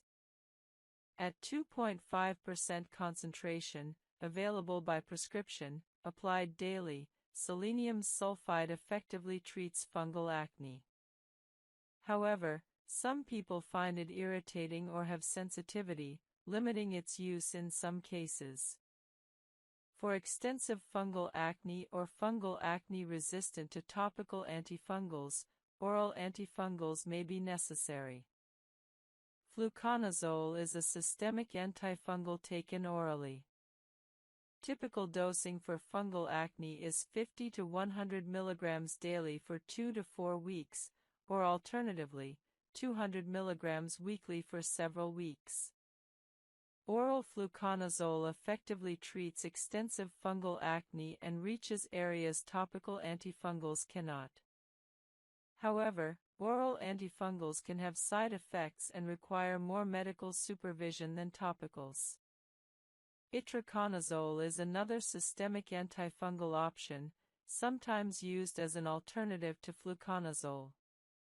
Dosing and duration vary based on specific protocols and severity. Additional strategies for fungal acne management include addressing contributing factors. Wear breathable, moisture-wicking clothing. Shower promptly after sweating. Keep skin clean and dry. Use gentle, minimal skin care. Avoid heavy oils and occlusive moisturizers. Live and dry environments when possible or use a dehumidifier. These environmental modifications reduce conditions favoring yeast overgrowth. Niacinamide may provide supplementary benefit for fungal acne, as it has mild antifungal properties and reduces sebum production. Including a niacinamide product in your routine might provide additional benefit alongside topical antifungals. The challenge with fungal acne is that it can recur if contributing factors aren't addressed. If you treat fungal acne successfully but then resume wearing tight synthetic clothing in a humid environment, fungal acne may recur. Long-term management might involve occasional use of topical antifungals, weekly or monthly, to prevent recurrence. If you've been treating acne without improvement for several weeks or months, ask your dermatologist about fungal acne. A simple KOH preparation takes minutes and can confirm or rule out malassezia. Don't waste time on ineffective antibacterial treatments if you have fungal acne. Appropriate antifungal treatment provides rapid improvement. Guide 25, Acne in Different Life Stages, Adolescent, Adult, and Menopausal Acne. Acne presents differently and requires different approaches depending on life stage. Understanding age-specific acne characteristics and treatment approaches ensures appropriate management across different ages. Adolescent acne, occurring during puberty, is the most common form. Hormonal changes during puberty, particularly increased androgens, trigger increased sebum production, making adolescent acne typically more oily and comedone-prone. Adolescent acne often affects the T-zone, forehead, nose, chin, particularly heavily. Peer influence, stress about appearance, and psychological impact are often significant. Most adolescents can manage acne with topical treatments alone, though moderate to severe cases may require oral antibiotics or hormonal treatments, particularly girls.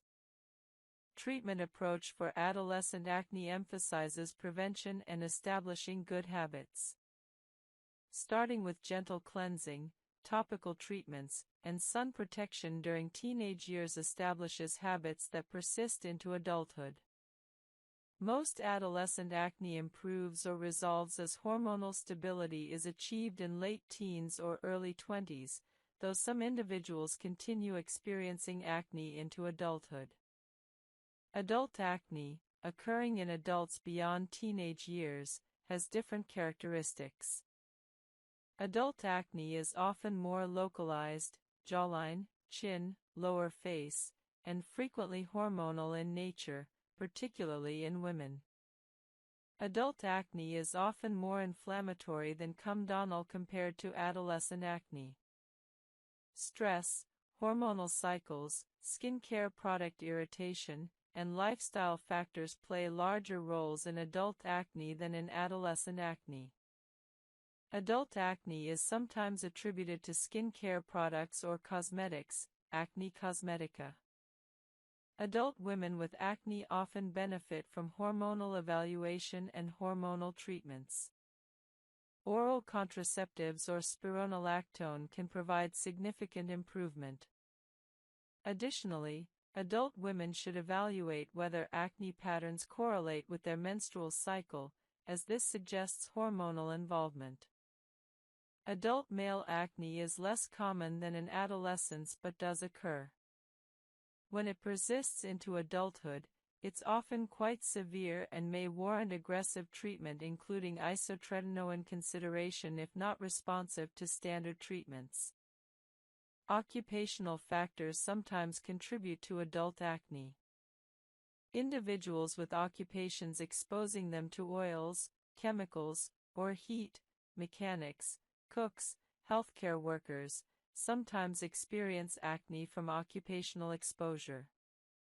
In these cases, addressing occupational factors, protective equipment, skin cleansing protocols, helps alongside medical treatment. Menopausal acne occurs in perimenopausal and menopausal women due to hormonal fluctuations. As estrogen levels decline and the ratio of androgens to estrogen increases, acne can develop or worsen. Menopausal acne often presents as deep, cystic lesions on the lower face and chin. Hormone replacement therapy, HRT, during menopause can help manage menopausal acne, though it's a complex decision requiring discussion with your healthcare provider about overall health implications of HRT. If HRT isn't pursued, topical treatments and oral spironolactone are options for menopausal acne. Many menopausal women find that aggressive topical treatment with retinoids and benzoyl peroxide adequately controls acne. Stress management and lifestyle optimization become increasingly important during menopause. Pregnancy acne occurs in some pregnant women due to hormonal changes. Treatment options are limited during pregnancy because many acne medications are contraindicated. Isotretinoin is absolutely contraindicated due to severe teratogenic effects. Retinoids are generally avoided. Oral antibiotics like doxycycline are contraindicated. Spironolactone is contraindicated due to potential effects on male fetus development. Safe treatment options during pregnancy include topical benzoyl peroxide, topical azelaic acid, topical salicylic acid, though large-scale systemic absorption is theoretically possible with large area application, and it's best used sparingly, and possibly topical clindamycin. Most women manage pregnancy acne with these limited options, prioritizing safety. Some pregnant women actually experience improvement in acne due to pregnancy hormonal changes, while others experience worsening. Postpartum acne sometimes occurs as hormones shift again after delivery. This usually resolves within several months, though if breastfeeding is occurring, some hormonal factors may persist. Standard acne treatments are generally safe while breastfeeding, though some medications require careful consideration. Discuss specific medications with your healthcare provider if treating acne while breastfeeding. Age-related changes in acne treatment tolerance are important.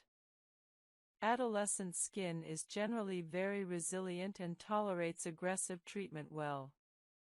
Aging skin becomes more sensitive and drier, requiring gentler treatments and more aggressive moisturizing even if using the same medications. An adolescent might tolerate 2% salicylic acid daily with minimal dryness, while a 45-year-old woman with the same treatment might experience excessive dryness and irritation, necessitating reduced frequency or concentration. Transitional acne between life stages sometimes occurs. A teenager transitioning to adulthood might experience changing acne patterns. An adult woman starting hormonal contraceptive might initially experience worsening acne before. Appearance-related anxiety helps reframe negative thoughts about acne, reducing anxiety and depression related to appearance. Specialized dermatology (CBT) combines skin condition understanding with psychological techniques for optimal outcomes. Acceptance and commitment therapy (ACT) helps people accept current skin status while committing to valued activities despite appearance concerns. This approach reduces appearance-focused anxiety while maintaining motivation for treatment. Body image work addressing distorted thinking about appearance supports mental health alongside medical treatment. Body dysmorphic disorder screening is important for those with disproportionate appearance distress. Mindfulness practices reduce appearance-focused anxiety and rumination, supporting mental health during treatment.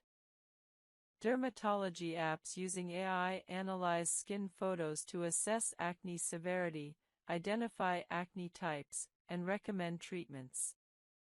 While some apps show reasonable accuracy for basic assessments, they can't match professional dermatologists for complex cases. These apps serve best as supplements to professional care rather than replacements. Accuracy of AI skin analysis varies. Higher quality apps with larger training datasets and professional validation generally perform better than those lacking proper development. However, all AI assessments have limitations and should be verified by professionals. Personalization algorithms use your skin characteristics, responses to past treatments, and various data points to recommend optimized treatment approaches. As these systems improve and accumulate more treatment outcome data, personalization effectiveness likely improves. Currently, these tools remain supplements to professional judgment rather than replacements. Telemedicine AI-assisted dermatology allows remote consultations where AI supplements the dermatologist's assessment. This can improve access to dermatology for people without nearby specialists.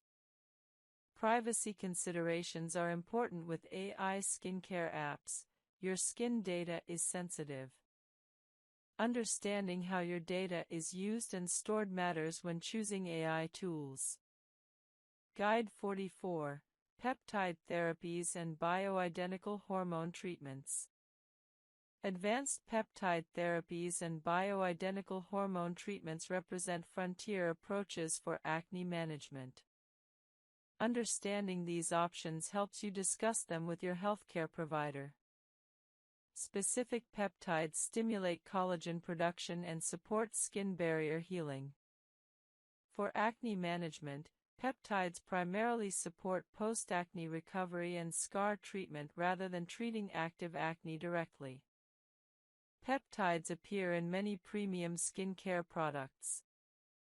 Bioidentical hormone replacement therapy, BHRT, uses hormones chemically identical to your body's natural hormones.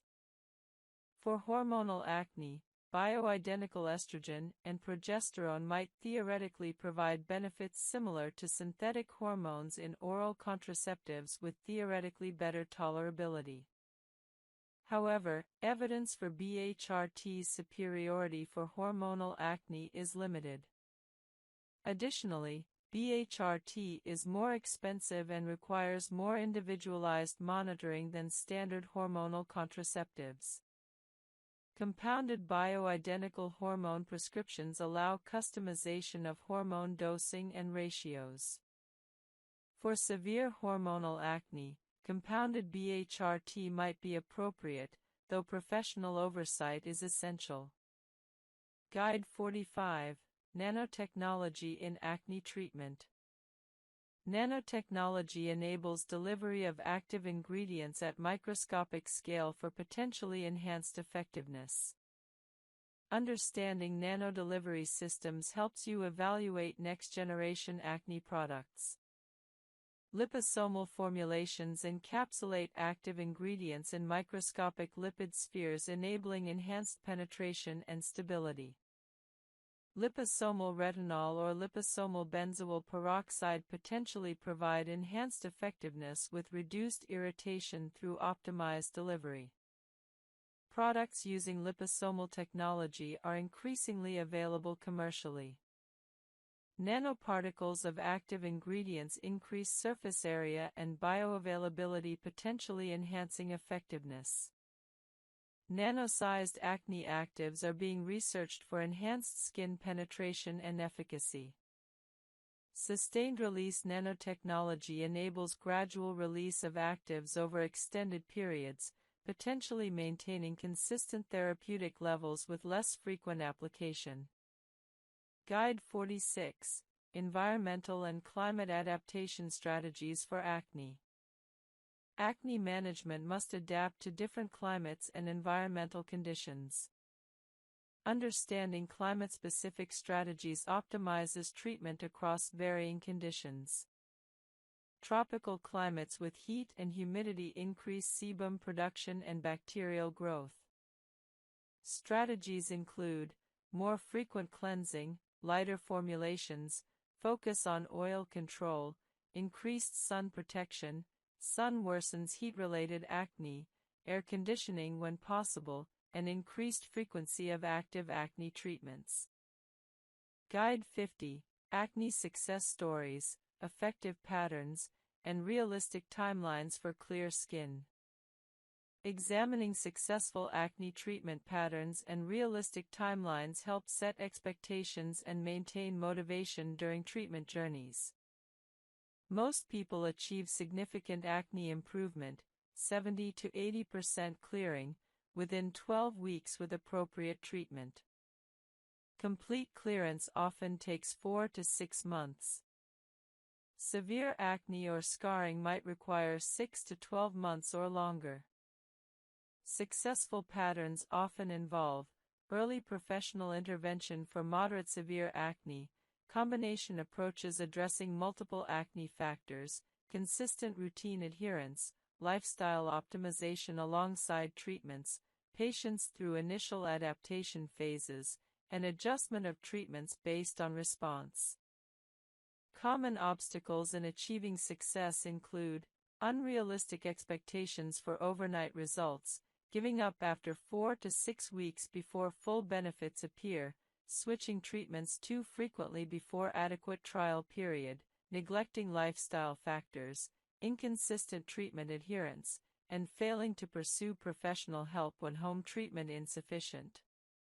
Inspiring success often involves recognizing that clear skin is achievable through consistent, appropriate treatment. Most acne-prone individuals can achieve clear or nearly clear skin through proper dermatological care combined with appropriate skincare and lifestyle optimization. The ultimate lesson: acne is treatable. Whether your path involves topical treatments, professional treatments, hormonal interventions, or isotretinoin, solutions exist for your specific